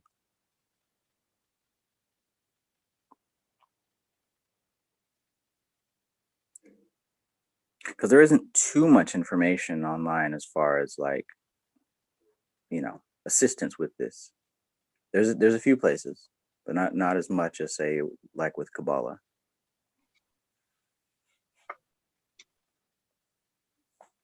But yeah, even the first steps are extremely powerful. Even just the first 3 steps are extremely powerful. Hell, step 1, you know. But step 5 is really getting into practicing, experiencing your consciousness in other things, and really building up to that, and affecting and influencing things beyond yourself. I'm still working in step 1. Okay. Yes. So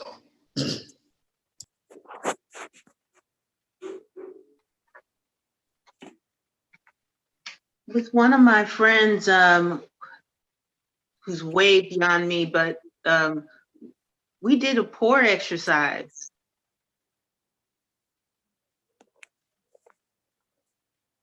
That felt great. Okay, so you said which kind of exercise? You said pour? The pores, Oh, okay, yeah, the pour breathing. the pour breathing, yeah. Yes. That's great.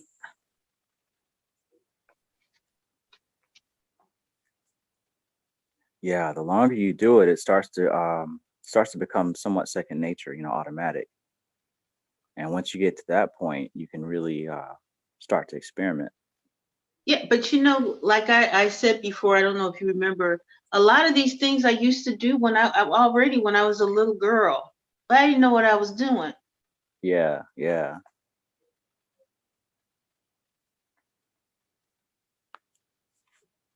So you've got experience with it. Yeah, yeah. But I'm trying to just do it in order because I want to see, I just want to see if it's more powerful that way.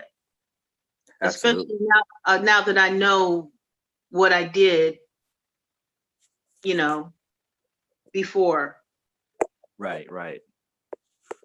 that came out.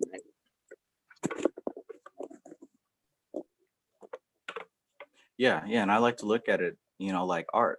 You know, some of us were born with, like I said, natural ability to draw, or create images or paint or anything like that. But if you get training and practice, naturally you take those abilities to the next level. Right.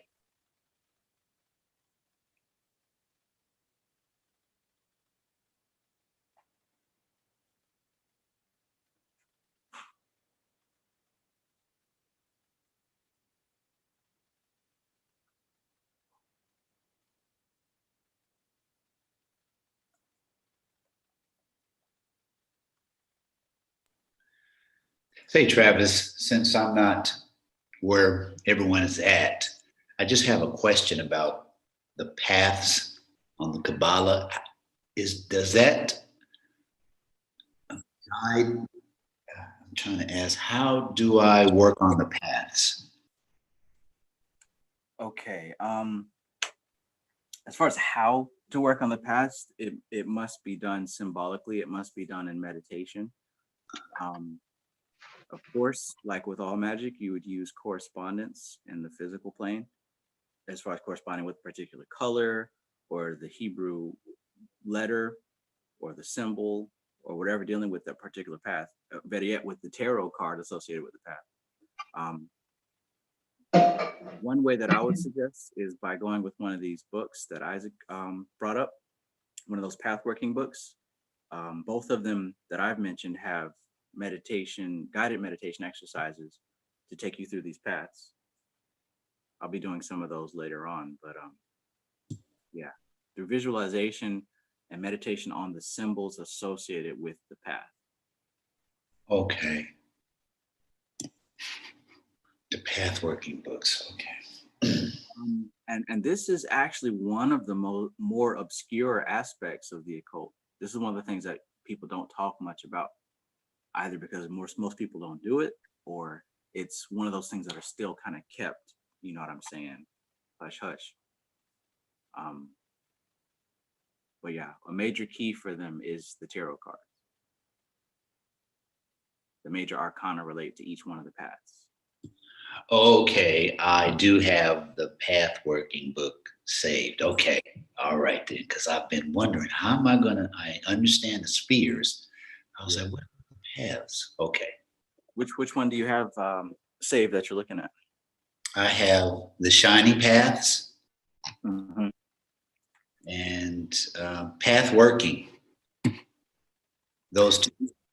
Did you go ahead and get both, or are you looking at getting them? I am going to get them both.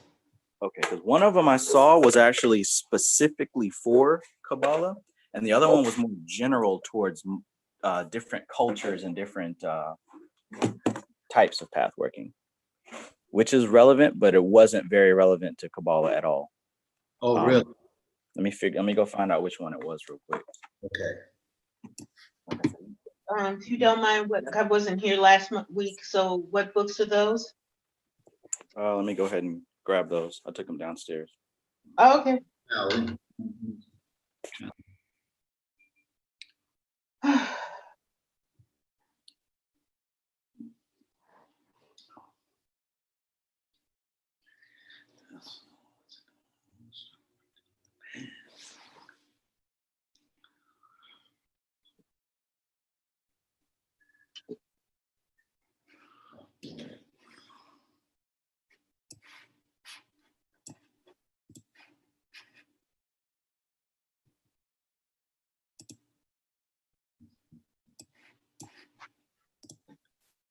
Reduce that one.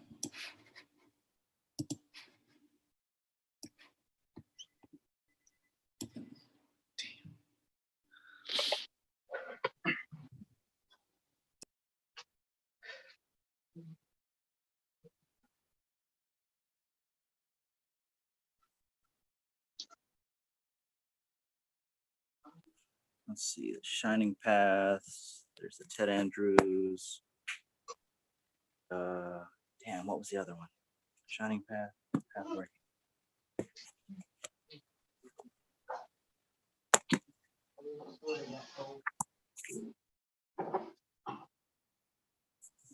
All right, Duran. Hey, Duran.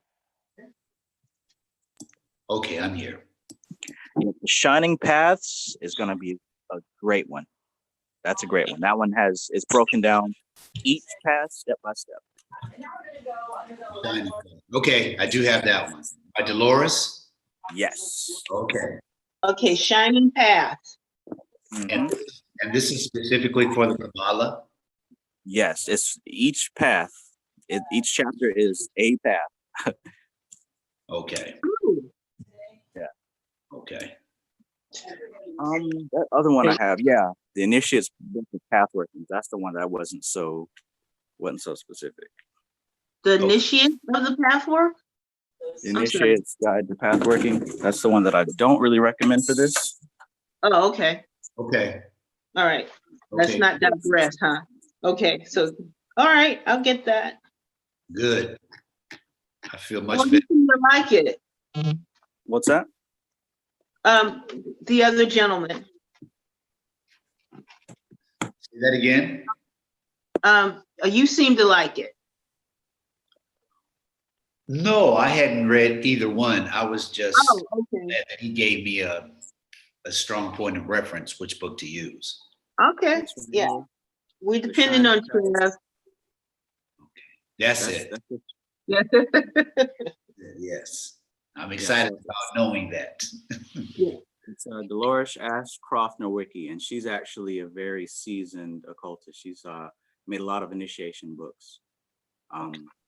But just to kind of, just kind of go along with what I said. Each chapter is specifically for each path, as you can see here.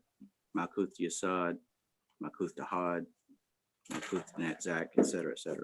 Oh, that's fantastic. So it walks you from the bottom all the way up.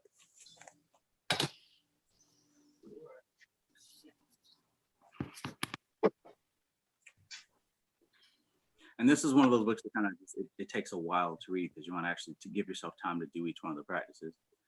So if I knew about this first, I would have done this in conjunction with Mystical Kabbalah. Maybe next time. So the path working is something that you could just create yourself, right? You can, but oftentimes it's better to walk a path that's been walked before by someone who knows what they're doing.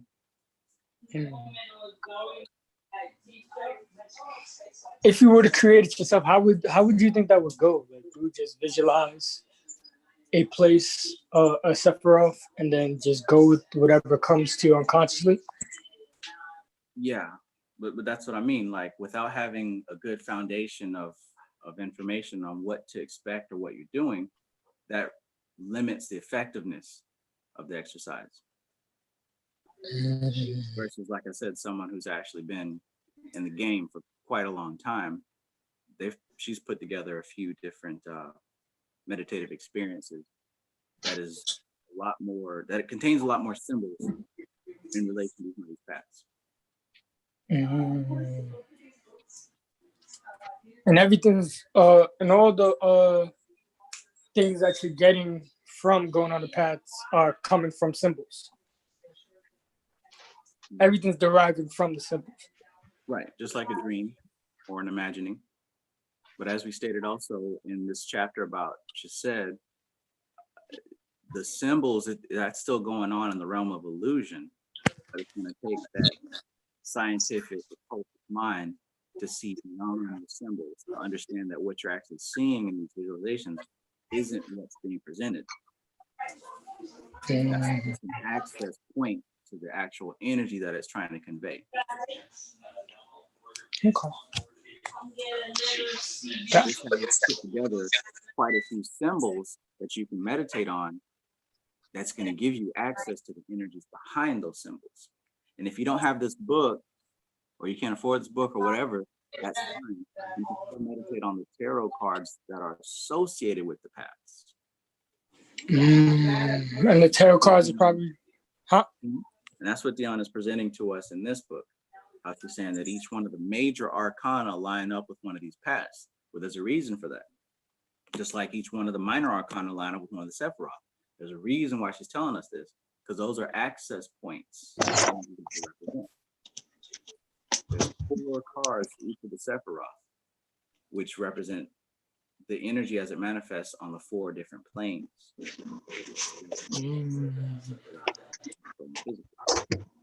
When you put them together, you start to see the full picture. The full picture is too big to see all in one go. So we kind of have to break it up into small pieces. Right? The existence of the divine is too massive to visualize in one small go. So we have to break it up into 10 pieces. When you're going on the path, now you have to experience every part of those pieces. Right. That's why people take 6 years to finish one. Right. Again, that's why it's foolishness for people to be like, you know, oh, I already got it. I already know. I understand. I read this book back upside down, sideways. Let me ask you something. You have to understand what's going on. It takes time to do that. All right. So you think there'll be a chance like you'll meditate on it one night and you probably won't get it at all. Probably won't get anything from it. And so you're gonna have to keep repeating that same thing over and over. Well, truth be told, if you took the action to meditate on that symbol, you did get something from it. You might not consciously understand what you got from it, but by sitting there connecting with that symbol, you're doing the work. Now, the thing is to continue doing it until your conscious mind can be like, oh, hey, I just thought of something. In reality, the subconscious mind already knows. The conscious mind is a bit slow, even though. So when I think about it, 8 months is really not that bad. I'd rather spend 8 months as opposed to 6 years on one sphere. Did I hear that right? Yeah. Or rather, even you'd rather spend 8 months than not really spending any directed time at all. Because some people just get in here and bounce around. Ooh, tarot. Ooh, astrology. Ooh, this. Ooh, that. Not really getting anything done. Right. Concentrated amount of time. Yeah. You're moving a lot further. So you see how like you can use this to better your life and you can also use this to learn and grow spiritually. Can you use it at the same time? Like while you're in an 8-month span working with one sphere, let's say, oh, it's not like you have to stick to something that you're working on to like learn about spiritually, but you can't use the rest to like use to help your life. You know what I mean? Yeah. Like, you get what I'm saying? So it's like you could just, so there's like 2 sides to it. It's like you're working on it to learn more about it and to grow spiritually, but you can also use it to help your life. Right, exactly. And oftentimes what you'll find is that what you're studying spiritually is also popping up in your life in the regular world. For example, this week I focused on studying Chesed, and it talks about the vision. And all week I've been seeing the vision pop up in the books that I've been studying. Mostly books about, say, consulting or internet marketing or entrepreneurship. And each one of those books that I'm reading talks about the vision, having the vision first.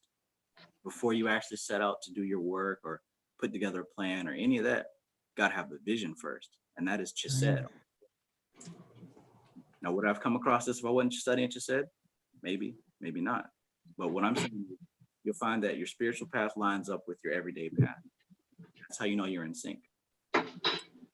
One of the ways, not the only way. Okay. Man, you know, I kind of like how jumping from that Chesed to Tippereth, like you go through the path of Yud, and I found it interesting, and that was actually the Hermit card, and that's part of those like astrological signs that's floating around the center of the sun right there at Tippereth. Mm-hmm. And like it was crazy that the Hermit is like the Virgin Mary.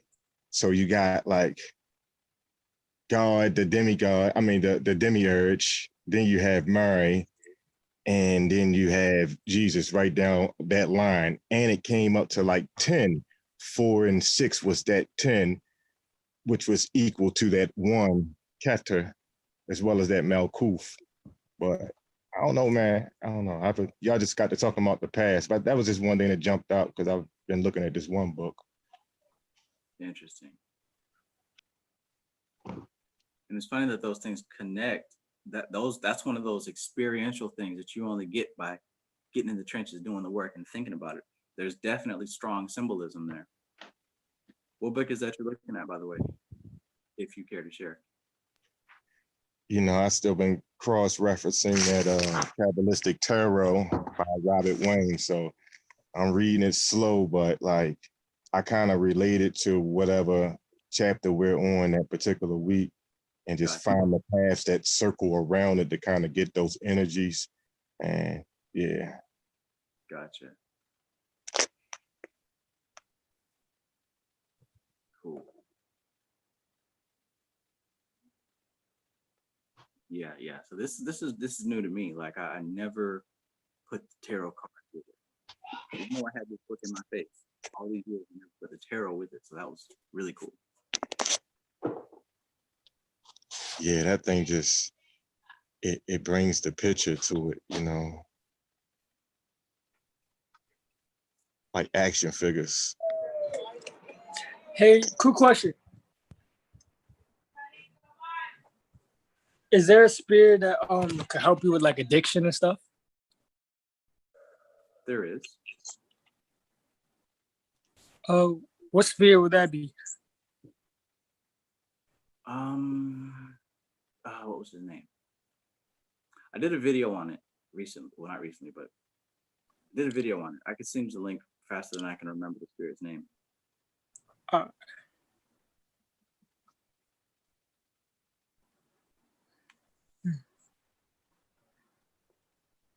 It's one of the angels too, man. I think it starts with an H. Jesus.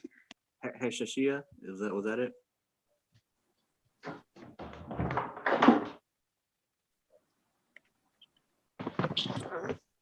Hariel, maybe Hariel. I believe Hariel.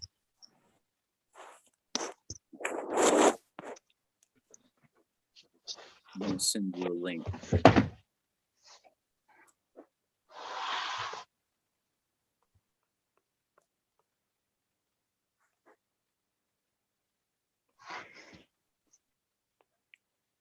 It's one of them old ones. In fact, it has to be Hariel. It is Hariel. It has to be.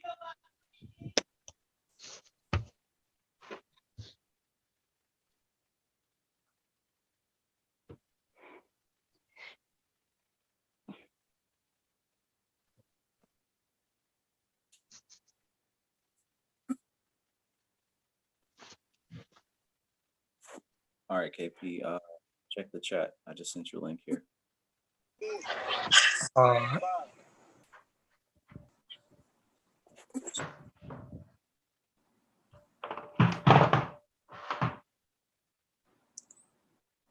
Damn, that was over a year ago.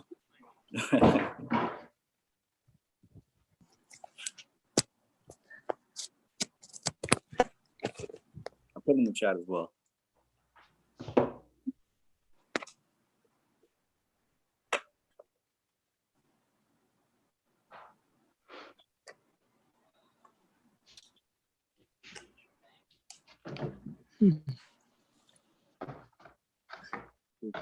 So you see how like entities have that entities from like the Goetia, the Shamhai Mepharash, and any other thing correspond to the Sephiroths and different planets.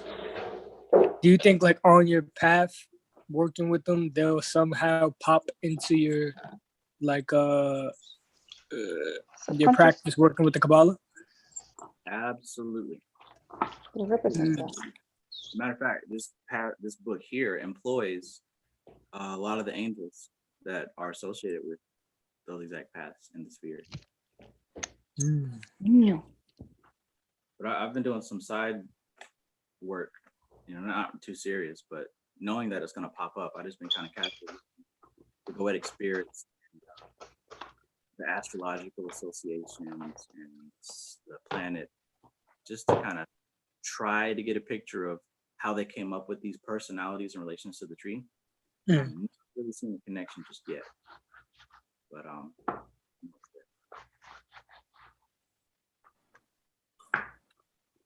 you'd expect someone like Andros to be associated with Mars, but he's associated with the moon.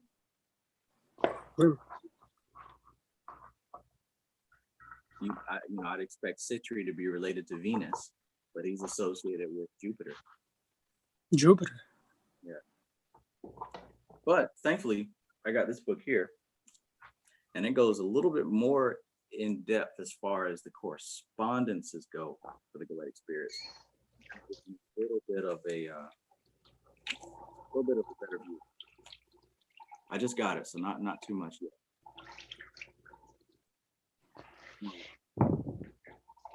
Will the spirits come up on your path doing this path working? Yes. It's a Time Path book that she directly employs specific angles to visualize while you're working.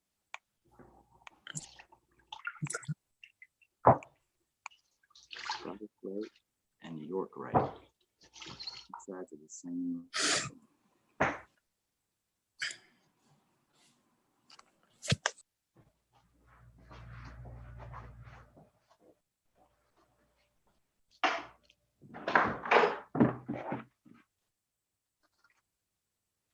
Interesting.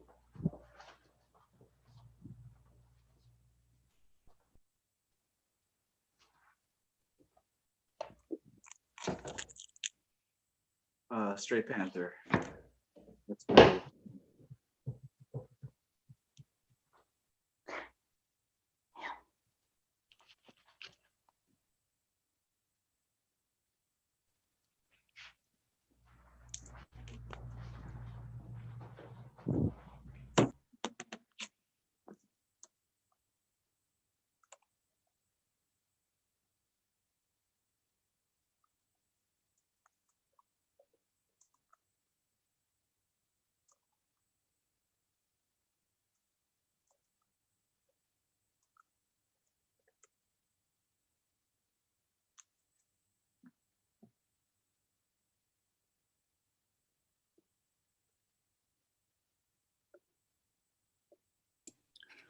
Okay, Travis. Haven't really been able to work at this, but you speak of the tarot cards, and I haven't been able to. You know what? That's okay. You sure? Scratch what I'm trying to ask. I'll probably ask you at a later time.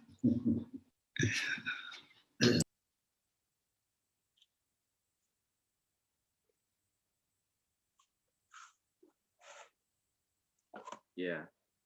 Do you have a deck already or no? Oh, yes, I do. Oh, yes. I do have the deck. I'm just trying to, you mentioned about how the tarot cards describe the spheres or the paths. So I haven't really figured that out yet, except for writing things down in the four worlds, the roots of power, and I forgot all the wands and the swords and the pentacles. I did that. But as far as that, I don't know how the tarot cards correspond with the tree of life. So I guess I need to read deeper. It might answer my question then. Okay. Yeah. And understanding that this is all a symbolic system. So you've got two parts to the tarot. You've got the major arcana and the minor arcana, right? Right.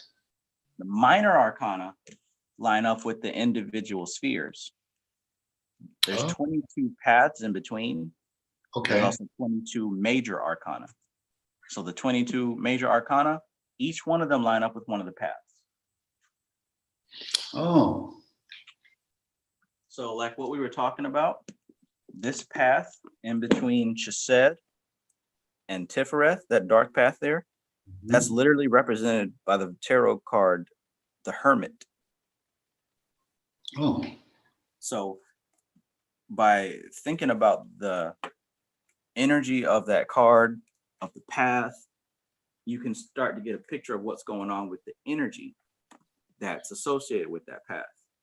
Now that's how I'm using the tarot cards, to get a better glimpse at the energy behind what's going on with the tree. So the 22 major are associated with where on the tree? The 22 major arcana are associated with the paths in between each rock. With the paths. Okay. Yeah. So as you can see right here, between Chesed and Tifereth, you've got the Hermit. Oh, okay. Between Kether and Chakma, you got the Fool. Between Kether and Bina, you got the Magician. Between Kether and Tifereth, you got the Priestess, right? So each one of these little paths, there's a card, there's a major arcana associated with it. So the way you can be learning tarot simultaneously with learning Kabbalah. And I like to kill two birds with one stone, so that's what I'm doing. Okay. And I haven't gotten that book yet, but I'm going to. Okay. Okay. Here's a better picture, actually. All right. How each one of the different, tarot line up with the paths. Okay. Much better. All right. Much better for me now. Trying to find the picture I really want to show you, because as opposed to me just saying it, I'd rather show you this picture. So what does the 56 apply to? That's what I'm getting at. Okay. Here we go. Each of the spheres each of the spheres represent a number, right? Yes. So as you can see, the aces deal with Kether, that's 1. The 2s all deal with Chakma, that's 2. Okay. 3s all deal with Bina, all the way down. Okay. Right? Yes. So that's why in the beginning of each chapter here, Dion is telling us, hold on, getting there. In the beginning of each chapter, she's telling us, right? We got Tifereth. Right up under here, she's saying the tarot cards that deal with Tifereth, the 4 sixes. 6 of Wands, 6 of Cups, 6 of Swords, 6 of Pentacles. Okay. So if you refer to the colored chart that I made, Yes. it's got each one of those. It's the same thing. Okay. Lined up with each one of the Sephiroth. Okay. So like I said, all this is doing, all I'm trying to do with this is attack multiple birds with one stone. And also, like you said, the 56. What I just covered there was the 40 numbered cards of the minor arcana and the 22 paths. But we've also got the kings and the queens of each suit. And this is where they come into play. The kings all relate to Chakma. The queens relate to Bina. The princes or the knights refer to Tifereth. And the knaves or the pages or the princesses, they all result with Makuth. Wow. Wow. Yeah. So the King of Wands is the Chakma, the fire of Atziluth. You know what I'm saying? Basically, I'm saying with each element, the kings all relate to fire. The queens all relate to water. The princes relate to air. The knaves, pages all relate to earth. So we got the 4 elements here. We got the Yod, Hey, Bow, Hey. You cracked the safe for me, man. You cracked the safe. Thank you. Thank you. Right. That's what I'm here. So yeah, it's also powerful when you're able to line it all up and get it all organized. Mm.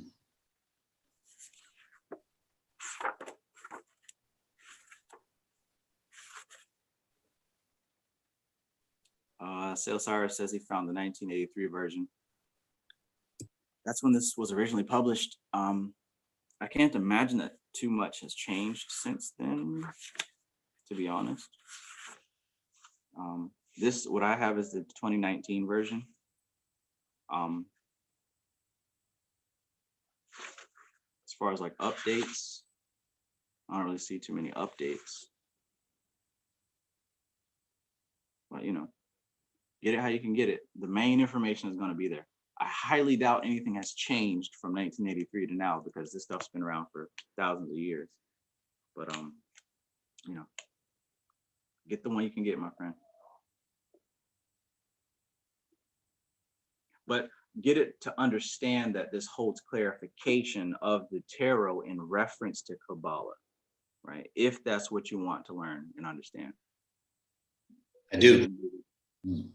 I'm talking mostly to Sale Cyrus. Okay. As he said, he found the 83 version. But yeah, and then we didn't even get to cover the astrological aspect of it. So yeah, this also relates to astrology. Remember how I laid the cards out in that circle pattern? Yes. So that's how those same cards line up with the different parts of the zodiac. So not only do the 22 major arcana line up with the paths, they also line up with the zodiac signs and the planets. Okay. So while the path between Chesed and Tifereth is the Hermit, it's also for the astrological sign of Virgo, like Ahmad said. And when it comes to the body, Virgo is related to the intestine. So when you put all these symbols together, you get an idea for what's going on. Like I mentioned, what's happening between Chesed and Tifereth is that force is being disciplined into form, and it's being translated from a pure idea into a manifestation gradually. And what that looks like is the path of Virgo. Virgo is related to the intestines. So what that looks like is when you eat that food and it goes down to your intestines and it's transforming from that lump mass of whatever it is, it's being converted into something that can build your body up. Because remember, she said it can be related to the anabolic process where the nutrients in the food that you eat is used to construct your body. That's the same thing that's going on in the intestines. That's the same energy that's going on between Chesed and Tifereth. So this is how we understand the energies of the universe, by relating them through symbols. Mm-hmm.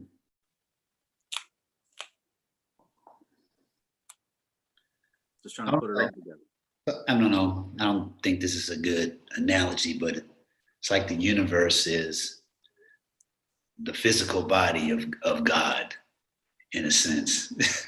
I don't know, just the way I was talking about the food and the digestion, circulation, and our bodies reflects that in the same way. So I don't know. I was just thinking that really quick. No, that's a perfect example, because that's what the unfortunate is saying here. The macrocosm and the microcosm. The macrocosm is the body of God, the universe. We see the same processes reflected in the microcosm, which is the body of man. Mm-hmm. As above, so below. The way that we can figure this out, the Kabbalion says, in order to figure out the big things that we don't understand, we look at the little things that we do understand and we compare them. Law of correspondence. So that's what's going on. In our bodies, we've got metabolism, which is anabolism and catabolism. But just like you said, the same thing is happening in the universe, in the body of God. We got black holes and, you know, the middle of a black hole. Same thing is happening. It's sucking stuff in and dispersing it, and it's sucking and building stuff together.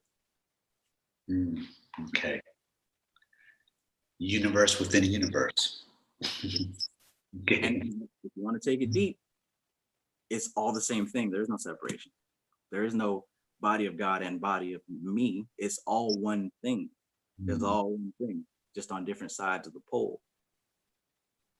Oh, wow. Yes. The only way that we really start to understand that is by meditation upon these things that we're studying, and we really start to put these pieces together and see. The same way that there's no difference between the tarot and the Kabbalah and astrology, there's no difference between God and you. We're just proving that with the work. And when you understand it, there's nothing to fear, nothing to doubt. It's so many different ways, man. It's like, look at the Virgo glyph, man. It's pregnant on the end with a M for Mary, man. Then you got Jesus right here. And this is the demiurge. I mean, like all of it, when you put it together, it just works all across the board. Like, look at that. The M is pregnant, man. Beautiful. The one of the simple letter meanings for like the Hermit is sexual love, or the Virgo is sexual love. That's one of the simple letter meanings for it. And, you know, I know a lot of Virgos that are like, they get down on the sex tip, you know what I'm saying? Yeah.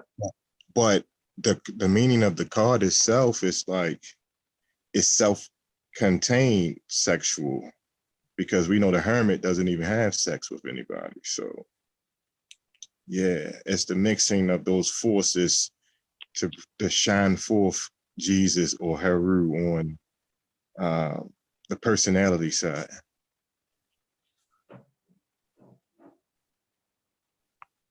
Yes.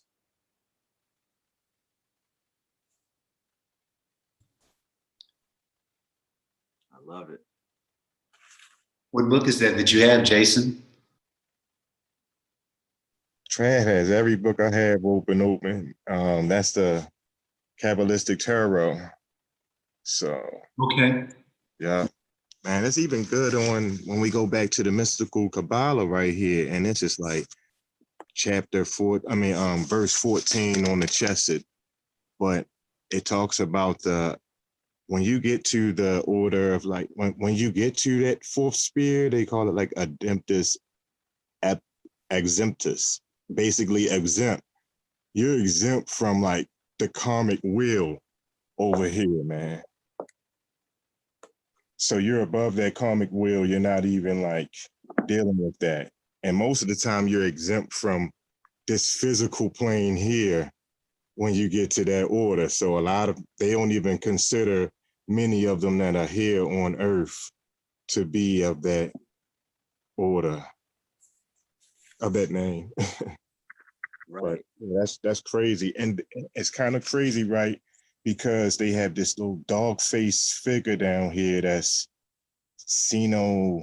Phallus, or I just read about him, but basically he means like the follower of Mercury. So basically words, right? Is what he stands for. So words, being aware of your words can have you above this karmic wheel. So it just like puts emphasis on the power of words, man. Haka. Dog face. Ooh wee. This actually has details on the grade of Adeptus Exemptus here. But yeah, you're exactly right. And how does that make sense? Someone who is free from the wheel of karma because they see through the illusion, right? Being stuck on the wheel of karma is because you're stuck in illusion. But being able to see the energy present behind the illusions means you're not falling for that wheel anymore. Just like on that card. That's the Wheel of Fortune, right? Yeah. Just like on that card. The wheel of karma. You're stuck on it because you fall for the illusion.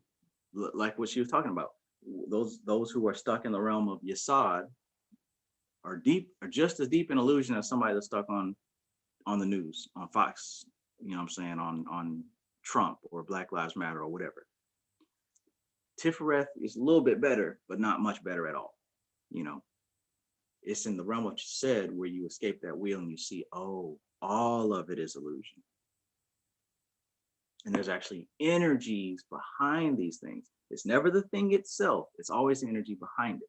This is one of the reasons why when you reach that level, you can't really get mad at anybody anymore, because it's not, a person is not doing anything against you. There's an energy working behind that person. This speaks to the oath of the abyss.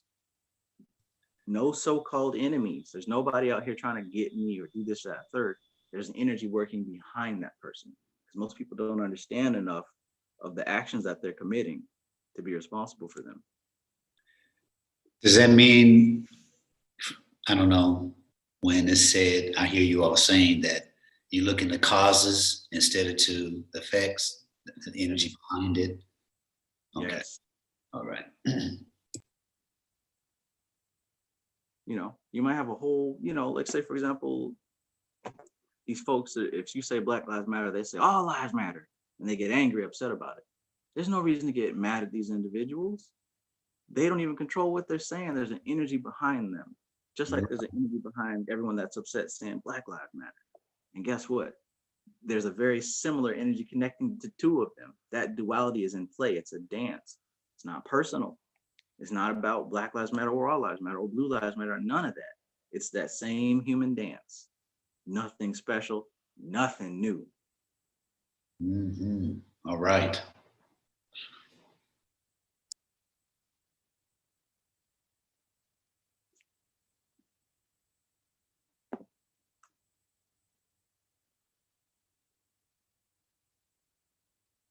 Powerful stuff.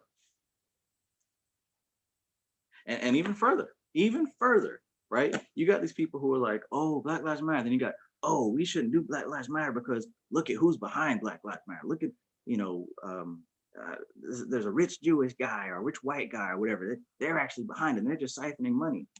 Well, isn't that an example of somebody who has reached this grade of adeptus exemptus and is not deceived by the illusion, but using that illusion for other people to further his cause? There's a prime example of that in play. Yes. So while you got a whole host of people getting vehemently, emotionally caught up in this little chess game, you're missing that there's a bigger piece of that chess game. And it's a piece behind him. And it's a piece behind what's behind him. It's like there's energy that's behind this whole corona thing, right? We can get wrapped up in wear a mask or don't wear a mask. None of that matters. There's something even deeper. But, you know, once again, nothing special, nothing new. The Bible said nothing new under the sun. That's probably officially my favorite verse in the whole Bible. Nothing new under the sun.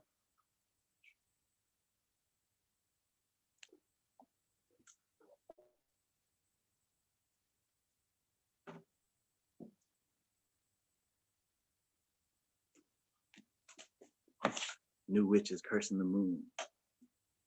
Really?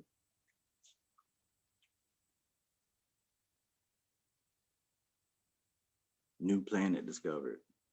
Really?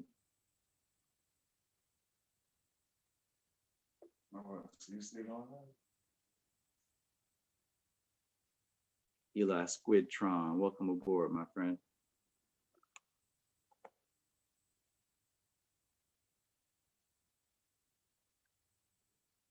On behalf of the church, I'd like to say welcome, welcome, welcome. That's what they said at my church when I used to go, at least. First African Baptist. You want from your phone straight to YouTube? You know, you can do that these days. Go straight from your phone to YouTube.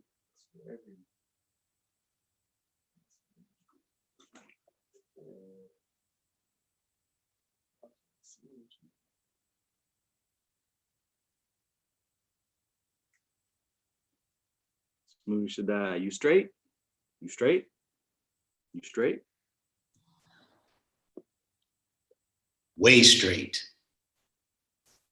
Like, we were talking, I don't know if you're Thursday. We were talking about how you can say that sentence or that phrase, you straight, and it can mean so many different things depending on Right. depending on how you say it or what the situation is. Who you saying it to? Or who you're saying it to? Or who you saying it to? Right. But just look at that. That's just a word, just a placeholder. It's the energy behind that phrase that gives it all the meaning. Chesed.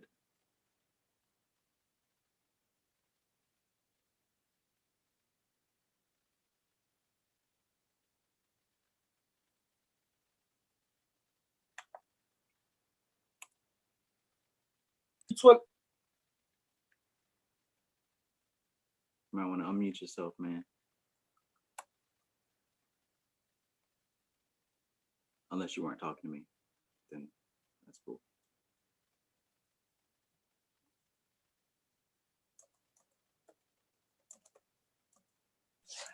all right. So when you're working with the tree, you can start anywhere you want. You can. You can. You know, because it's all happening at once.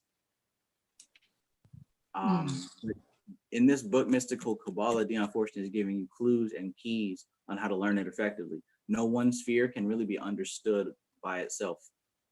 They work in pairs and triads. So to understand one sphere, you've got to understand the one directly across from it. And to really understand those two, you got to understand the third one that completes the triumvirate.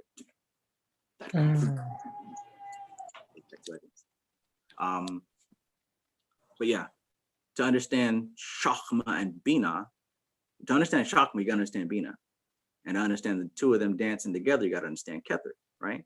Masculine, giving and taking, unity, right? This is what it looks like when the job is done.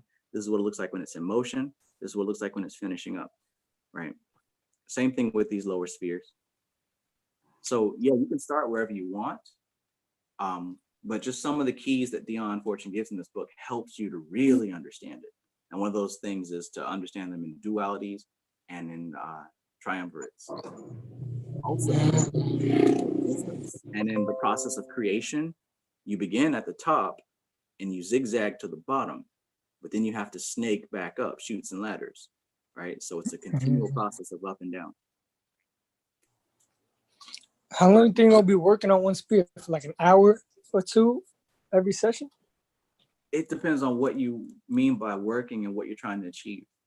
In some instances, you may just be trying to learn the details and the data about a specific sphere. On other instances, you might sit there and meditate on the symbols associated with the sphere. And, you know, my advice, and even what Dion Fortune would say, is you meditate until you make a connection with those symbols. And by make a connection, I mean, not just think about that picture, but touch the energy behind that picture. Because that's what we're talking about, Chesed. The picture is an illusion, which means it's not what it seems to be. Which means if you meditate on it, you start to see what it actually is supposed to be.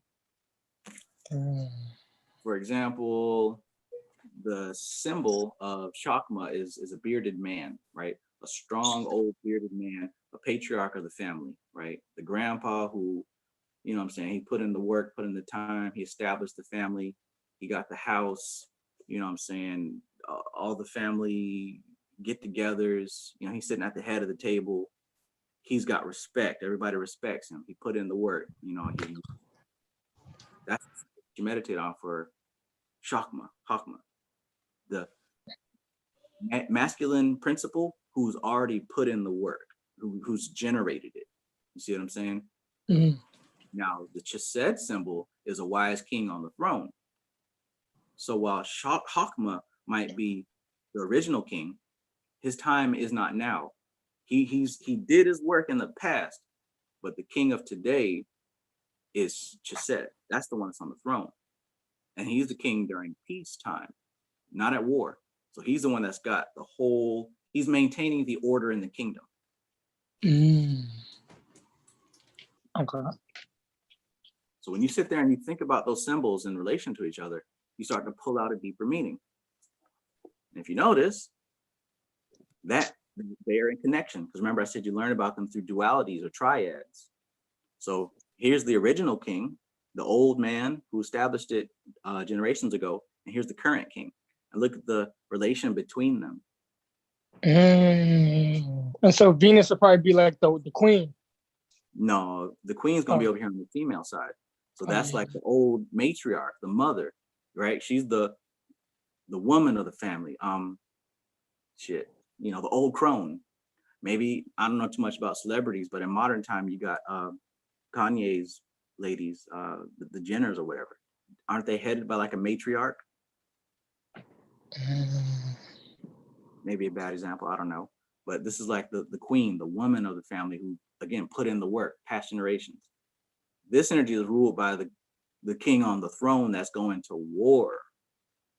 The king during wartime. Over here, you got the king during peace. Over here, you got the king during the wartime. He's organizing the troops. He's sending out, you know what I'm saying, battle strategies, acting on battle plans. It's war, right? The king on the chariot. He's out there in the front lines, kind of king. Star Wars Battlefront with the Jedis out there slicing. Darth Vader, you know what I'm saying, when they came for the Death Star, he got inside of one of them TIE fighters and he was looking for Luke. He wasn't sitting safe in a base somewhere. He was in his own TIE fighter. Feel me? He's the pawn. Hmm? Like a pawn on the chessboard? No. In the Star Wars movie, when they blew up the Death Star, Darth Vader was in the Death Star, and they're like, "Sir, the jet people, the X-wings, they're here, they're attacking us. We can't stop them." And he's like, "Fuck it, I'll do it myself." And he got two of his stormtrooper pilots, and they both got into their little ships. They went out there blowing different X-wing fighters up. He wasn't waiting for the troops to do it. He got up in the ship and started blasting lasers. He was the commander. That's the kind of king we have here, the king on the front line. Okay. Whereas if you look at Darth Sidious in the old Star Wars movie, the king in the background, that's going to be this right here. So Darth Vader had to continue to report to Sidious. Luke Skywalker, of course, would be Tippereth, the Redeemer, because he redeemed Darth Vader. Darth Vader, being his father, represents God. Star Wars is very Kabbalistic, by the way. Yeah, I never seen it. Never.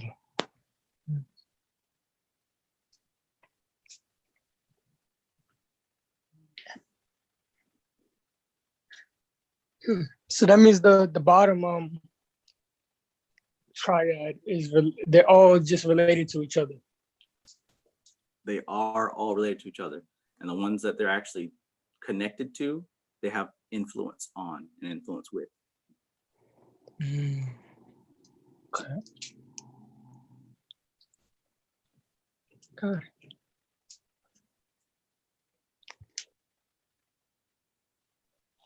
It's like the top is in a mythological type of way. It's like the top is like purely committed to heaven, and then starting from 4 on down, it's just like all of the stories we hear about the gods on down to the kings or something like that.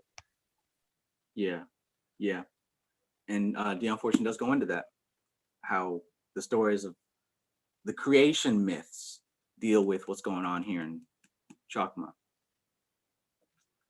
This represents heaven, and heaven is the unmanifested realm. Everything that you don't see, that's heaven. Everything you do see is earth, including your flesh, including, you know, everything that you can see, that's earth. Not a imaginary blue marble floating in invisible space, helpless somewhere with a comet that might hit us and end the world. Oh, no. Earth is everything physical. Earth is a saya. And for those of you who studied, you know, the mythology of the Nation of Islam, interesting how they call the Asiatic man the original man, how they call the entire earth Asia, right? It relates. Asaya. That's the physical plane, all the physical plane. Heaven and earth. Oh shit.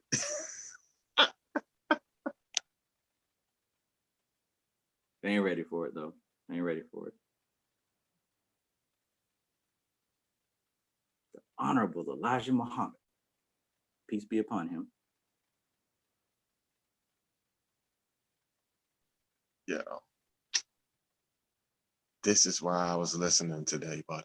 Just for that. Oh yeah, he definitely knew. They was definitely up on it. But the thing is, they also understood who they were talking to, and they understood that they had to convey it in a certain way. If you notice, the Book of Supreme Wisdom has a lot of questions. And I always ask myself, like, why, what does it matter, the distance between the sun and the earth? Like, what does all this stuff matter?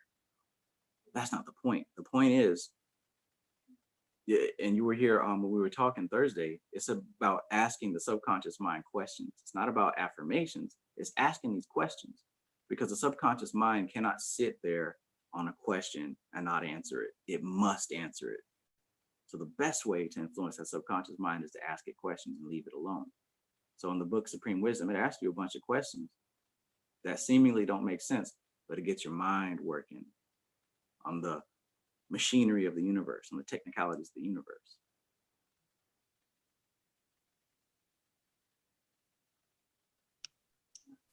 That's supreme wisdom. Mm-hmm.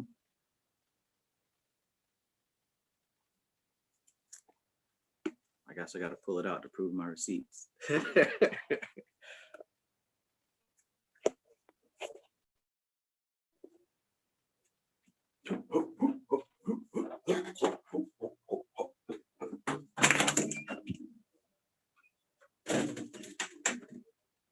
I just ordered a new bookshelf because it's getting kind of crazy out here.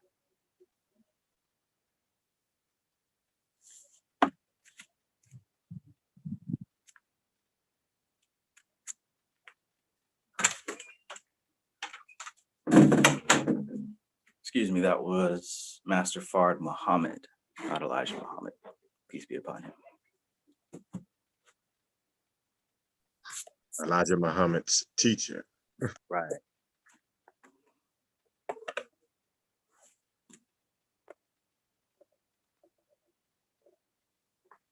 But yeah, there's a lot of questions in this book. And I always wondered, like, what's the point? Because it's getting that mind working. It gets the mind working. It's not that you're going to be quizzed on this stuff or have an interview and pass a test. It's meant to get your mind and get them gears working on subjects that you didn't previously ponder. But yeah.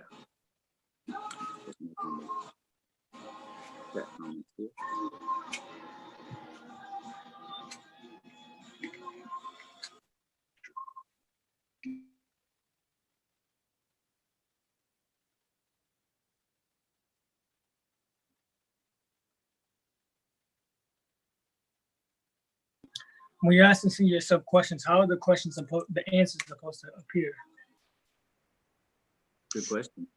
I think the subconscious, man, answers with the world, because the subconscious is the next world up.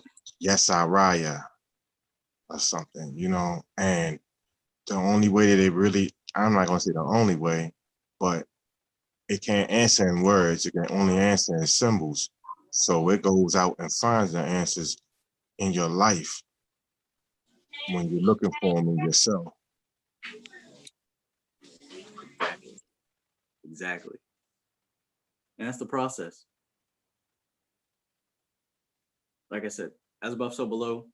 There's no separation between physical and non-physical, between heaven and earth. There's difference, there's polarity, but where it ends and begins is so gradual, it's very difficult to conceive. But that middle ground is the subconscious mind. And the subconscious mind is a lot like Google. When you put a question in, it must bring up a host of answers. And it's not that it cannot put it in language, it's that language is severely limited. Why would I use language when I can use something better? Because again, just like in these higher realms of illusion, this is the lowest realm of illusion. So if in the world of Yesod and Tifereth, if I see something, it's not actually what it seems, imagine how much more complex that is on the physical plane. What we see, not what we think it is. This is the dreamland of the dreamlands. So just being on this Zoom call, there's energies behind this that aren't readily visible, readily available. Deciding deciding to spend your time here with this conversation symbolizes something compared to other people who are still just scrolling, wasting time doing nothing. There's a different energy behind that, just like there's energy behind this.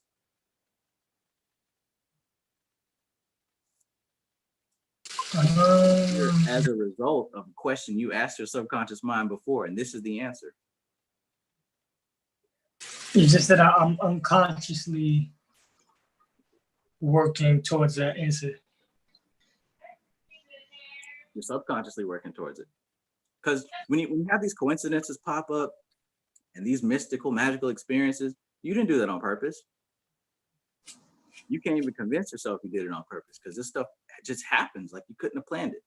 Couldn't have planned it. But it's an answer to a question you had. Sometimes we're repeatedly getting answers for questions we asked a long time ago. This very life is the answer to a question that was asked a long time ago. What was that?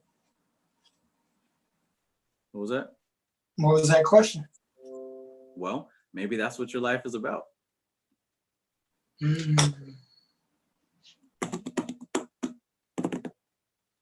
So you could ask questions for things you want then? That doesn't make any sense. Yes, of course. Yes, of course. Yes, of course.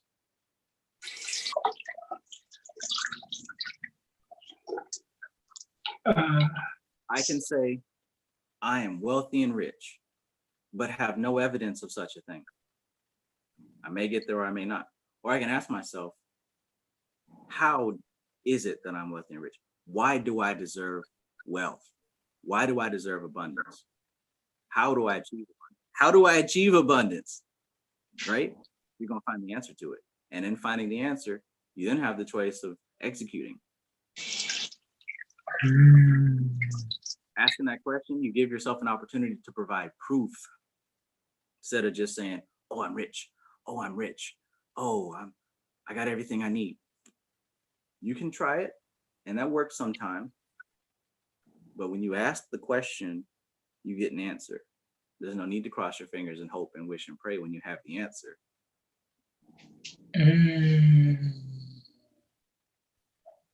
Okay. Oh.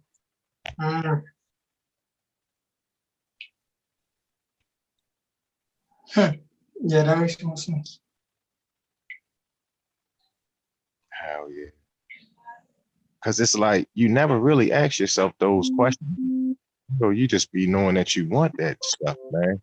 Mm-hmm. Like actually ask the question, you're like, yo, why do I really want it? And then the more you can explain yourself to yet the next world up or whatever, you know what I mean, or whatever world you're dealing with, the more that it pours into Asaya or our regular world. You know what I mean? You put it more, it's, man, I wish we was talking about quantum physics. I mean, we are really, we're just using different words. Well, yeah, it's like you gotta cash your ballot. You gotta throw your ballot into the raffle, man, to give yourself a chance. But if you've never done it, then you never got your ticket in there. And just a question is throwing your raffle in, throwing your ticket in, shooting your shot, as the young folks say. Never know unless you ask. Fuck it, what you got to lose? Shit. What you got to lose, right? And just wait, because we're gonna utilize the law of correspondence, because we're gonna do things like that match with the things that we want. And then we're gonna still look for the signs down here that match with that shit. And that's it. Just look for as above, so below. As above, so below. That's it. Just look for it. You're gonna see that shit. You're gonna be seeing numbers on the clock. You're gonna be just somebody gonna walk up and pay for your food and your damn at lunch. Mm-hmm. Shit like that. It's just gonna get better. You're gonna get a bum. You're gonna be like, fuck it. You're gonna get a bum like $20 for no reason one day, and then you're gonna be selling shit that you didn't think you were gonna sell. You know, that's how it goes. All lines up. Hmm. Because you begin to see you're only talking to yourself. You're only experiencing yourself. Every person is the same organism. Asking these questions, when you're talking in this shit, you're talking to the mind of God, which is higher than yourself. When you ask the question to the all-knowing, omnipresent, all-loving entity, when you ask that question, how do you answer? It's a must. You said it's a must? It's a must. It's an absolute. The answer will come. It's just whether or not you are conditioned enough to receive that answer in whatever form it may take, because it doesn't always come in English words. It comes in experiences. This explains why when we're working with spirits and magic and all this good stuff, you might be driving on the road and you see a road sign that answers the question that you just asked, right? That's corresponding with the conversation, or turn on the radio and the lyrics pop out to exactly what's going on in your mind. You're scrolling and an ad comes up, you know. These are all examples of existence, utilizing what is present, form, force, using form to communicate with you. Because this is a communication between you and the divine. Mm. The mind of God responding to the body of God. Just like your brain makes an impulse to the hand to reach out and touch the phone, when your body asks a question, that answer comes back down. So basically, asking yourself questions and trusting your unconscious is no different from trusting your unconscious and manifesting and influencing Yes. and stuff like that. And get this, KP. Your physical existence is the VAKOG of God. Oh, shit. Yeah.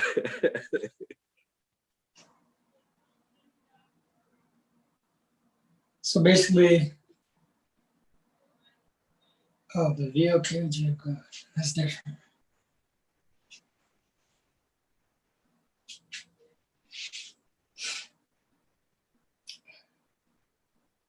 All right, how's it going?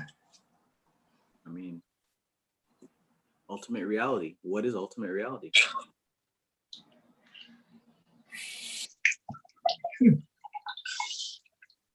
Oh, the planes that's within?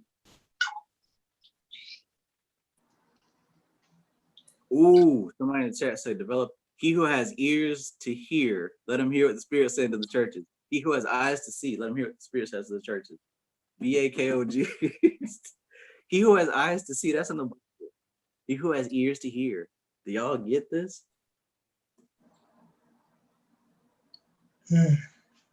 Wow, that shit just hit me. Framestar Films. Hell yeah.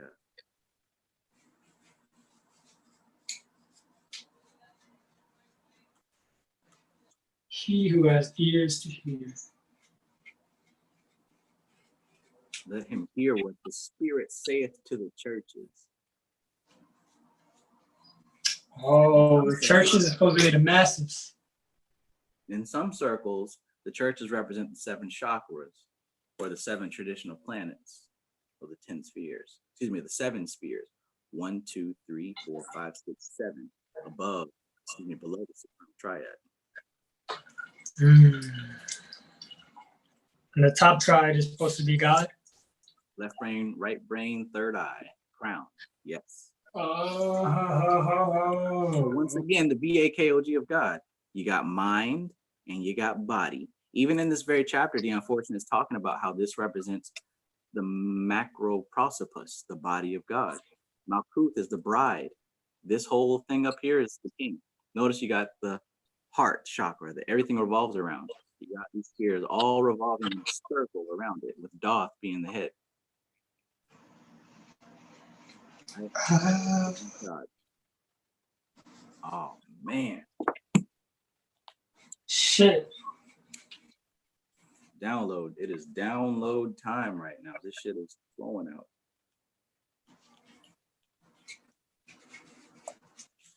The macro precipice is the VAKOG of God. Here we go. Look at that. Oh shit. That's the body of God. The top three is the mind. Let the body of God, he who has ears to hear and eyes to see, let him hear what the Spirit saith to the churches.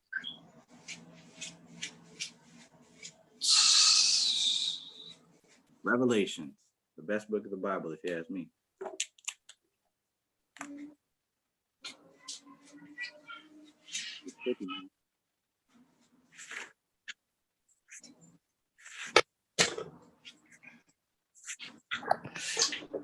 Oh yeah. That was a good one.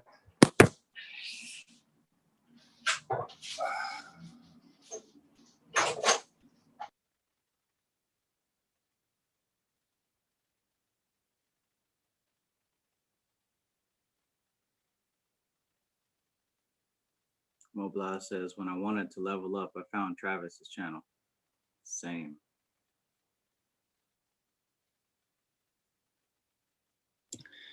That happened to me also, Travis. I've been listening to your videos for a while, and one night before last month, before I laid down to sleep, I said, give me the best route for me to understand myself. I really want to know, what should I study? Please tell me. And I got the email from you that morning. I woke up and I joined the major society. Wow. Just like that. Wow. Wow. No coincidence. And it's funny because I sent those emails. I traditionally don't communicate in that way. I know. Yeah, so I was like, yeah, this is it. I said, oh my gosh. I was laughing. I was cracking up. I wasn't even sure anyone was going to respond to those. I just sent it like that. That's great. That's awesome. Yes. I'm not making it up. That's how it really happened. Yeah. Hell, I had enough experiences to know you're not making it up. Like, the timing is just perfect. I love it. So when like the Bible and stuff says like certain quotes like it might not come when you want it, but it's always on time and stuff like that. It's like, you think that's them telling you like things to look out for when you're trying to talk to your subconscious? Yeah. Yeah. Okay, so that represents getting out of the temporal constraint, getting out of time. That one of the biggest killers of the magic is you putting a time limit on it. Right? Because we're more worried about it happening in the time frame that we have allotted for it than to give it time to manifest the way that it will manifest best. You know, a lot of people do magic. I'm trying to get XYZ by XYZ time, and it doesn't happen. Oh, this shit don't work, or that ritual don't work, or this demon don't work, or it failed. When you take the time element away, failure doesn't exist. Failure only exists when you put a time limit on something. I failed. No, you didn't fail. You fail when you stop trying. It may not come when you want it, but it always comes on time. That's just how the universe works.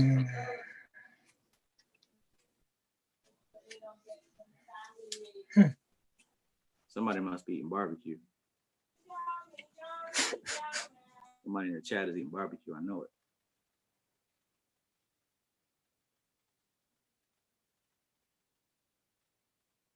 Barbecue chips. I'm tasting ribs, honestly.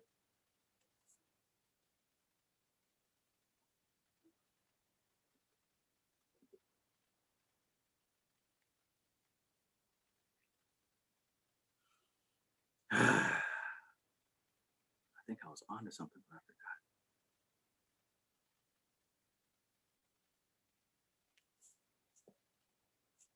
So yeah, we are the five senses of the divine. Wow, first page I opened it up to.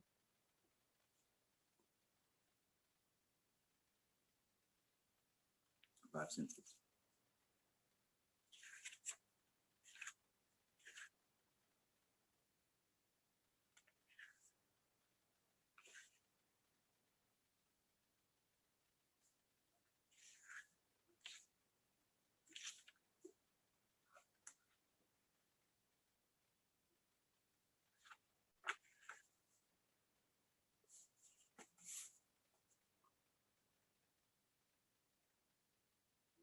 Yeah. Thinking, reaction, behavior. What publication is that? What book is that? I will type it in the chat. Thank you.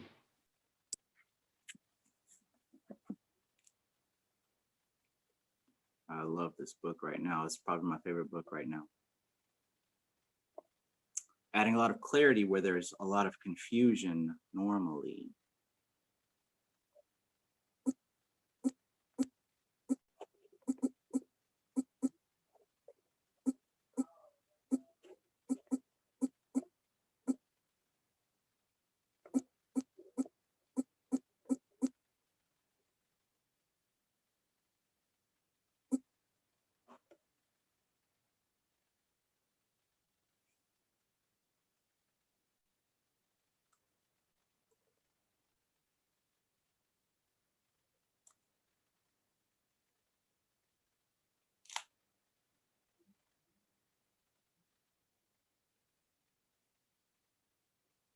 But yeah, for those of you in the chat who haven't read so far up to Chesed, I highly recommend doing so, because she's really getting into the gems of how the physical universe operates now. Before, it was very abstract and very subjective. We're really getting to the point now where she's talking about the direct influence of the physical world, the direct influence of the intangible upon the physical world. As you can see with Chesed being the very place that the vision is conceived of, where the ideas are conceived of. This is what she's talking about now. Now, with Chesed being the vision, what is Gibora going to be, right? The very next sphere that we're getting into. If this is the vision, then what do you expect is going to be happening here? You know? So yeah, we're getting into it. I'm happy to be finishing this book now, the second time around, with much deeper understanding. It's powerful.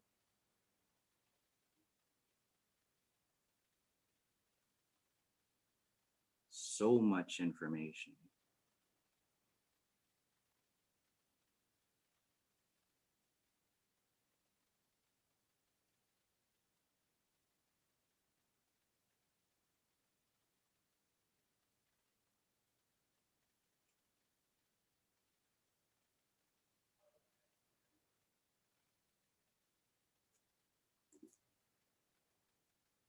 Makes me wonder. The unfortunate visited me in a dream recently. I wonder what kind of energy she was representing.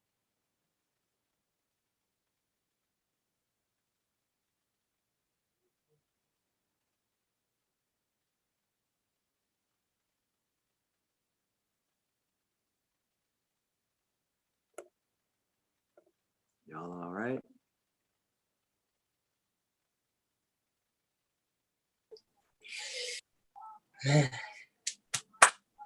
Uh-oh, FedEx is here. Another book has arrived.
Okay, all right.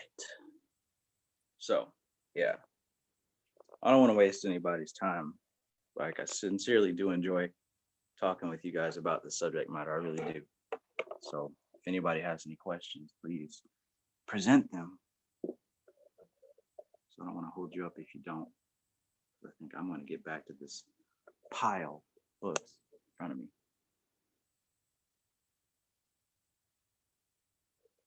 Like I said, conversate about this stuff.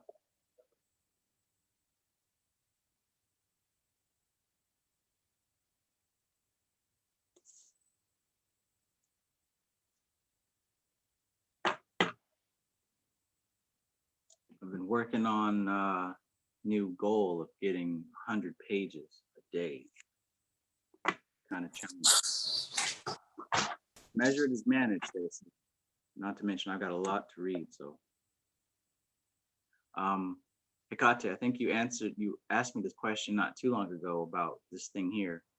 I think I brought it up last week. But if you need the Amazon link, I can send it to you. It was like $5, $6 maybe.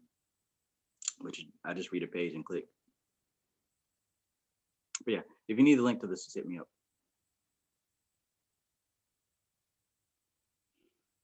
All right. So does anybody else? Yeah, okay, I'll send it to you. Cool, cool. Does anybody else have any questions or anything like that? All right, Jason, peace.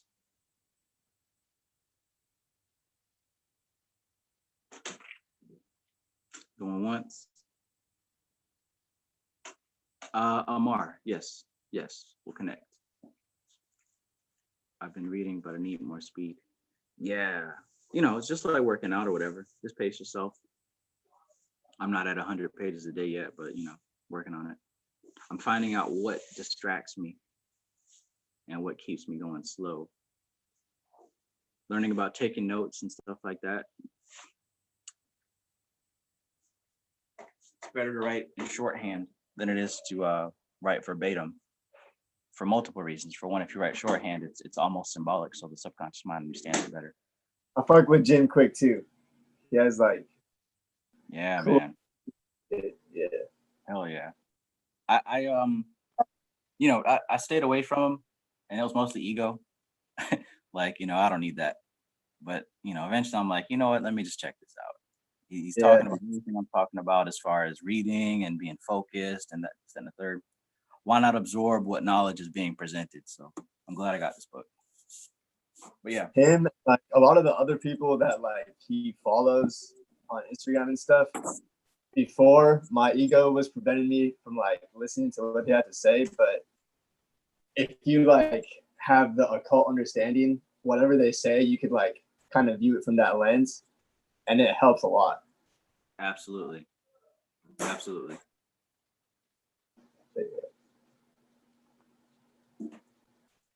Magus utilizes everything, but depends on nothing.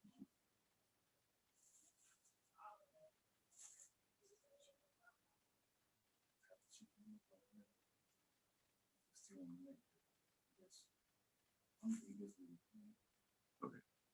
Cool.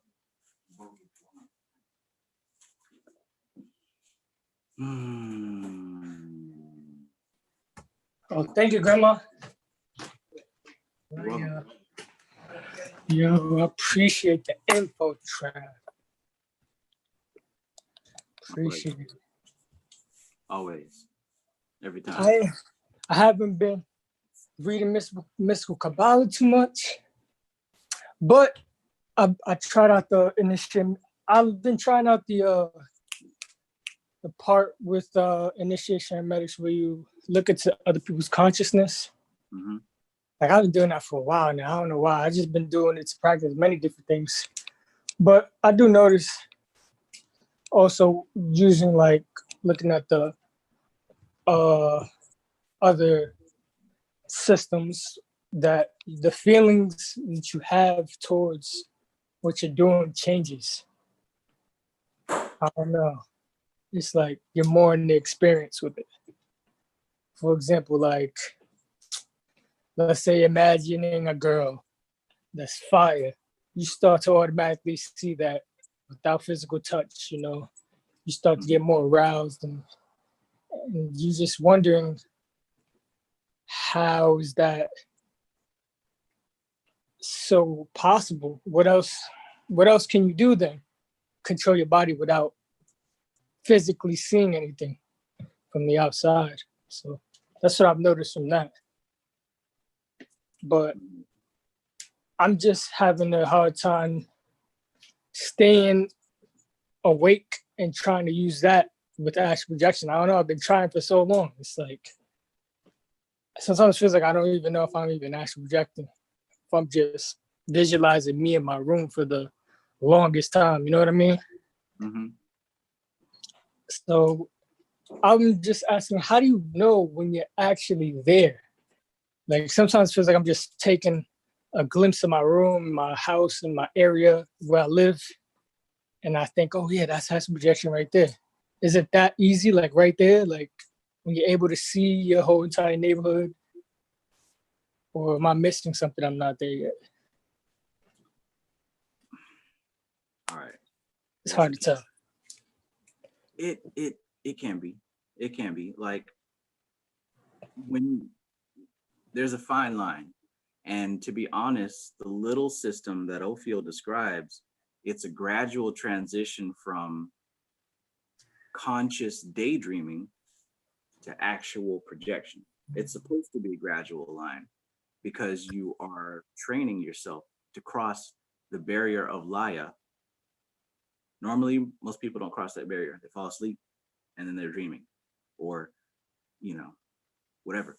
But when you're doing the little method and you're visualizing the process, you get into a repetition, to a pattern of doing that so much that when you fall asleep, you go right into astral projection because you're used to it. You're used to practicing it. You're used to faking it till you make it. You know what I'm saying? Yeah. So while you may be uncertain as far as are you just daydreaming or you actually projecting, just let it go. Just continue. But eventually you're gonna know that it's kicked in. It's gonna be without question. Oh, it's more like an intuitive thing. Yes. Okay. Yes. I can't tell you if what you're doing is the legit thing or not, because there's no way for me to know. But what I do know from my own experience is that it starts off faking it till you make it. The little method does. Starts off faking it. Like I said, I started off visualizing walking to my job. I visualized it walking around my neighborhood.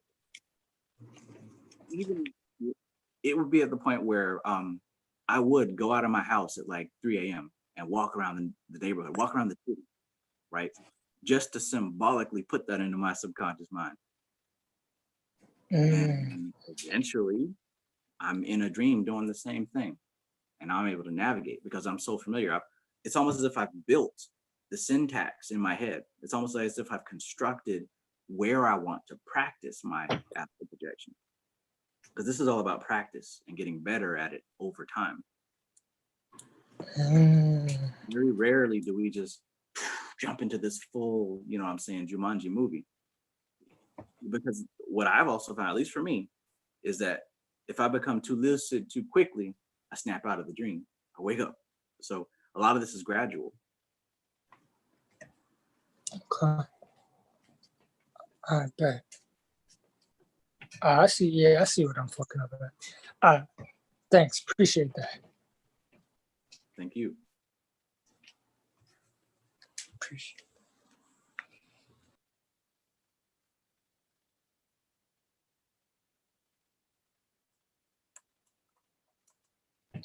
Oh yeah, I don't want to hold you up. Is the stream done? You got some work to do? I was just answering some questions that are in the chat real quick. Really just waiting to see if anyone else had a question. I'm just trying to make sure I get to everybody. Not leave without anybody feeling like I ignored them or something. I guess the more and more people that come into this, the more I'm getting people that are feeling some type of way. I emailed you 12 times in the last hour. You ain't get back to me.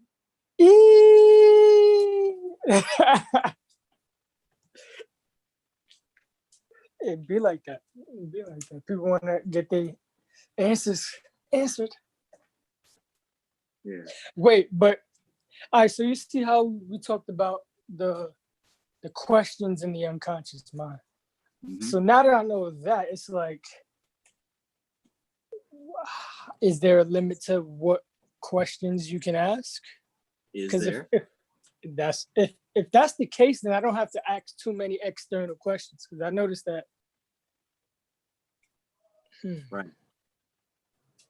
So if I'm just confused, ask a question and see what's gonna pop up. Right. Trust and believe that the answer is gonna pop up. When you're doing this magical stuff, this occult stuff, there's no point in half-assing it. Like, there's no point in asking and then being like, oh, this is stupid. Like, that's literally a waste of time because you don't even believe it. But when you do ask it and you trust and believe that it's gonna come, like I said, it must. It's a must. There is no limit. What we have to do is unlearn limits. All of our limits are learned. A little kid does not come. A child is born with two fears. That's a fear of being dropped and a fear of loud noises. Everything is learned. Damn. Who said that there has to be limits? That's true. This is something you figure out with experience, And just like what Franz Barton says, he says that you can do this, that, and a third. You can light matches on fire with your imagination. You can do this, that, and a third. But the proper occultist doesn't stop there and say, oh, yeah, this is what I can do. No. You just do it once or twice to prove that it's real. You do it to prove that it's real. And what you're doing is effectively unlearning limits. I've told you, hell, in step number 5, it talks about him, you light up that cotton swab, you dip it in alcohol, and you compress the fire element into it, and it catches on fire, right? I think I've shared the story already where I went to deep meditation from using Lucifer and the hidden demons, and the freaking incense lit up. Oh yeah, you did say that. My brother just walked out. He walked in the room as it happened. So I have proof, I have a witness. But I didn't sit here and keep trying to do it. Yeah, I'm gonna light some shit on fire.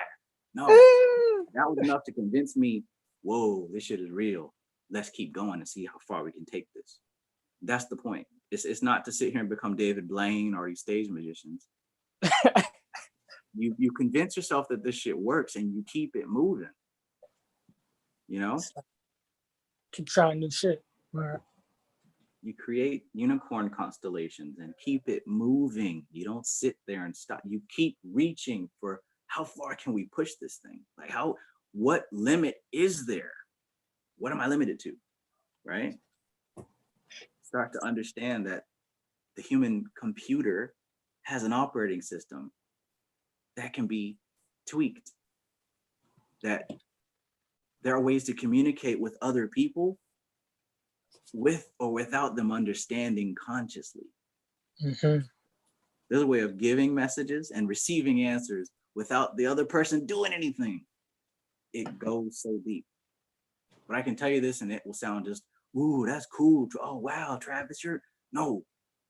I'm saying this so you can start trying this shit for yourself. I have my goals, but you got your own goals. So some of the stuff I do is not relevant to you. That's true. We're all different. That's a fact. But you can find the answers to your goals if you practice these same techniques that I practiced.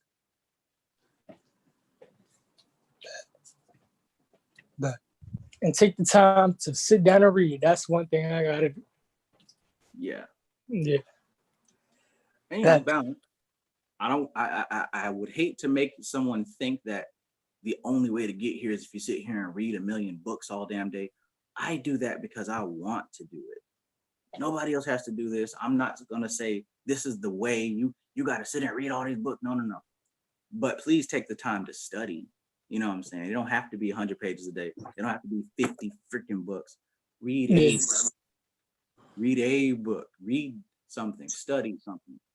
Oh, well, you just getting information from somebody else. How the fuck else do humans learn? You just channeling it straight from the Pleiades? No, you have to sit here and study. So, it's balanced. Of course, I'm not talking about you, but just people on the internet. Oh, yeah, I know. Appreciate You that. just read books. You just getting information somebody else. You just get secondhand experience. So how did you learn everything? How did you learn the English language? How did you learn about the Ankh you wearing and we built the pyramids and we was kings? How did you learn that stuff? Somebody told you? Where'd they get it from? A book.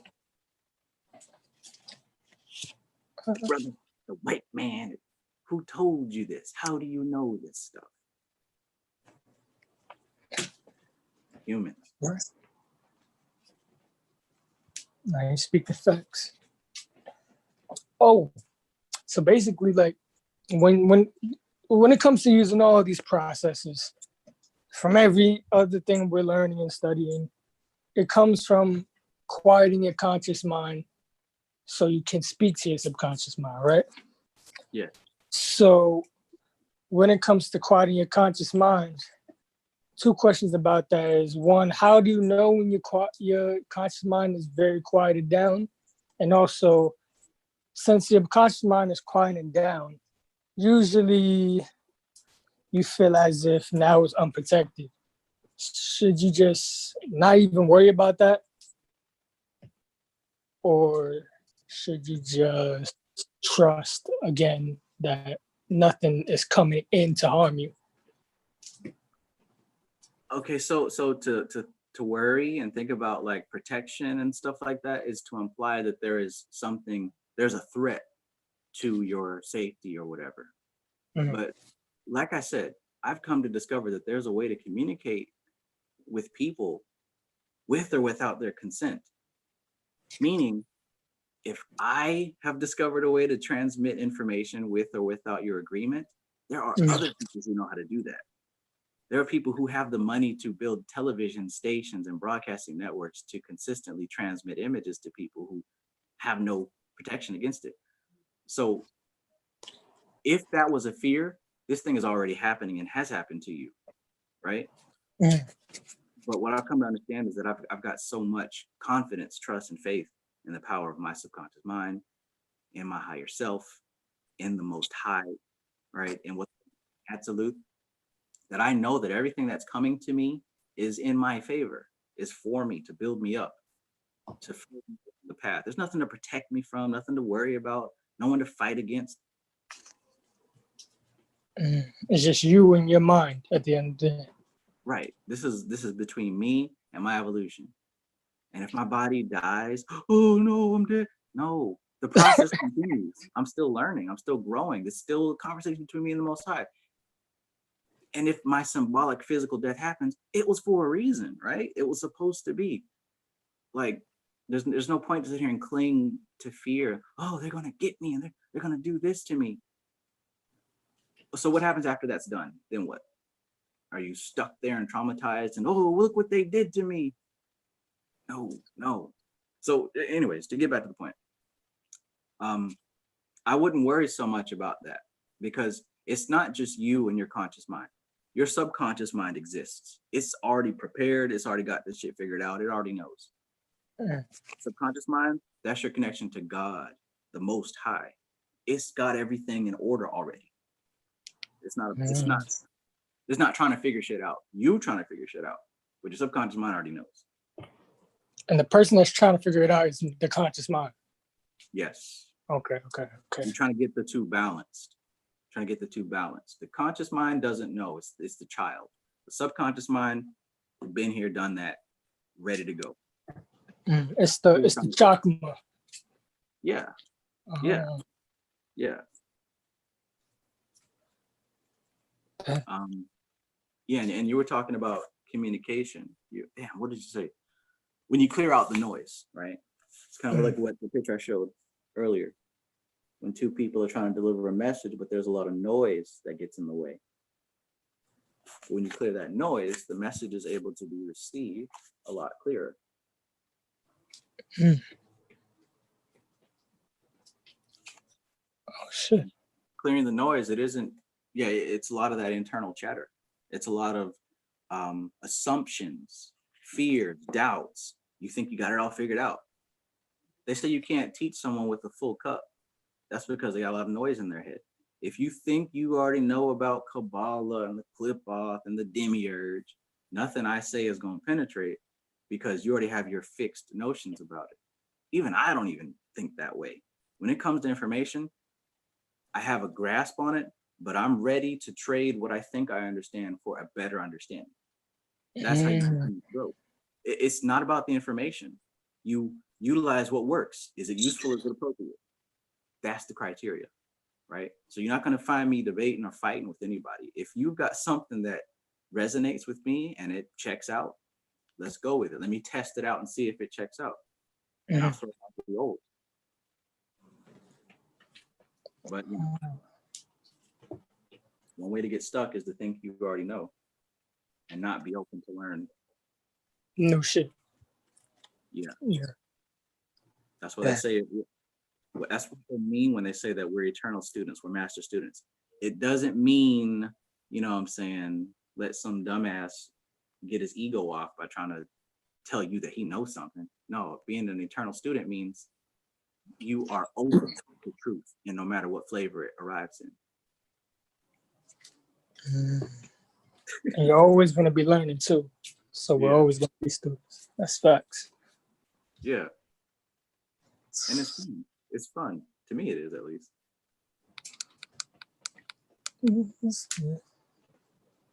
It's fun. The reading not fun, but it's fun. Yeah. It can get to be tedious, but, you know. I appreciate that, Trav. Appreciate that. I'm going to let you go. Keep doing you. We'll speak another time. I'm going to get to study and practice for real. All right. All right. Peace. Peace.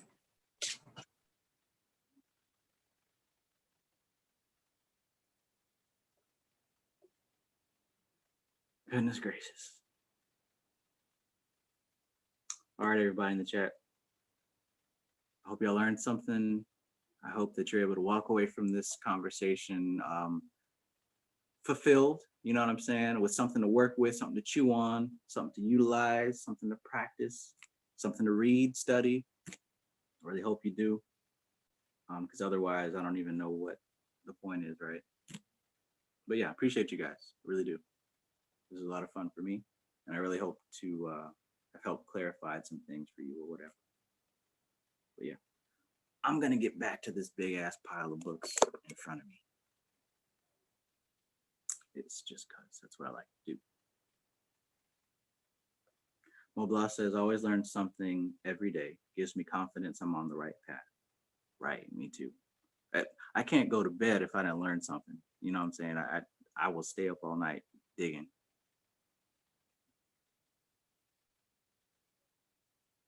Yeah, Zacchaeus Steve.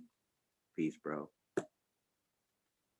To all the new members who just joined today, I appreciate you guys. And, you know, contact me if you need anything, if I can help you with whatever, you know what I'm saying? That's what this is all about. Good shit, good shit, good shit. All right, so yeah, this is TK Trav, aka Travis Mages, here with LVX 777. I love you guys. Peace.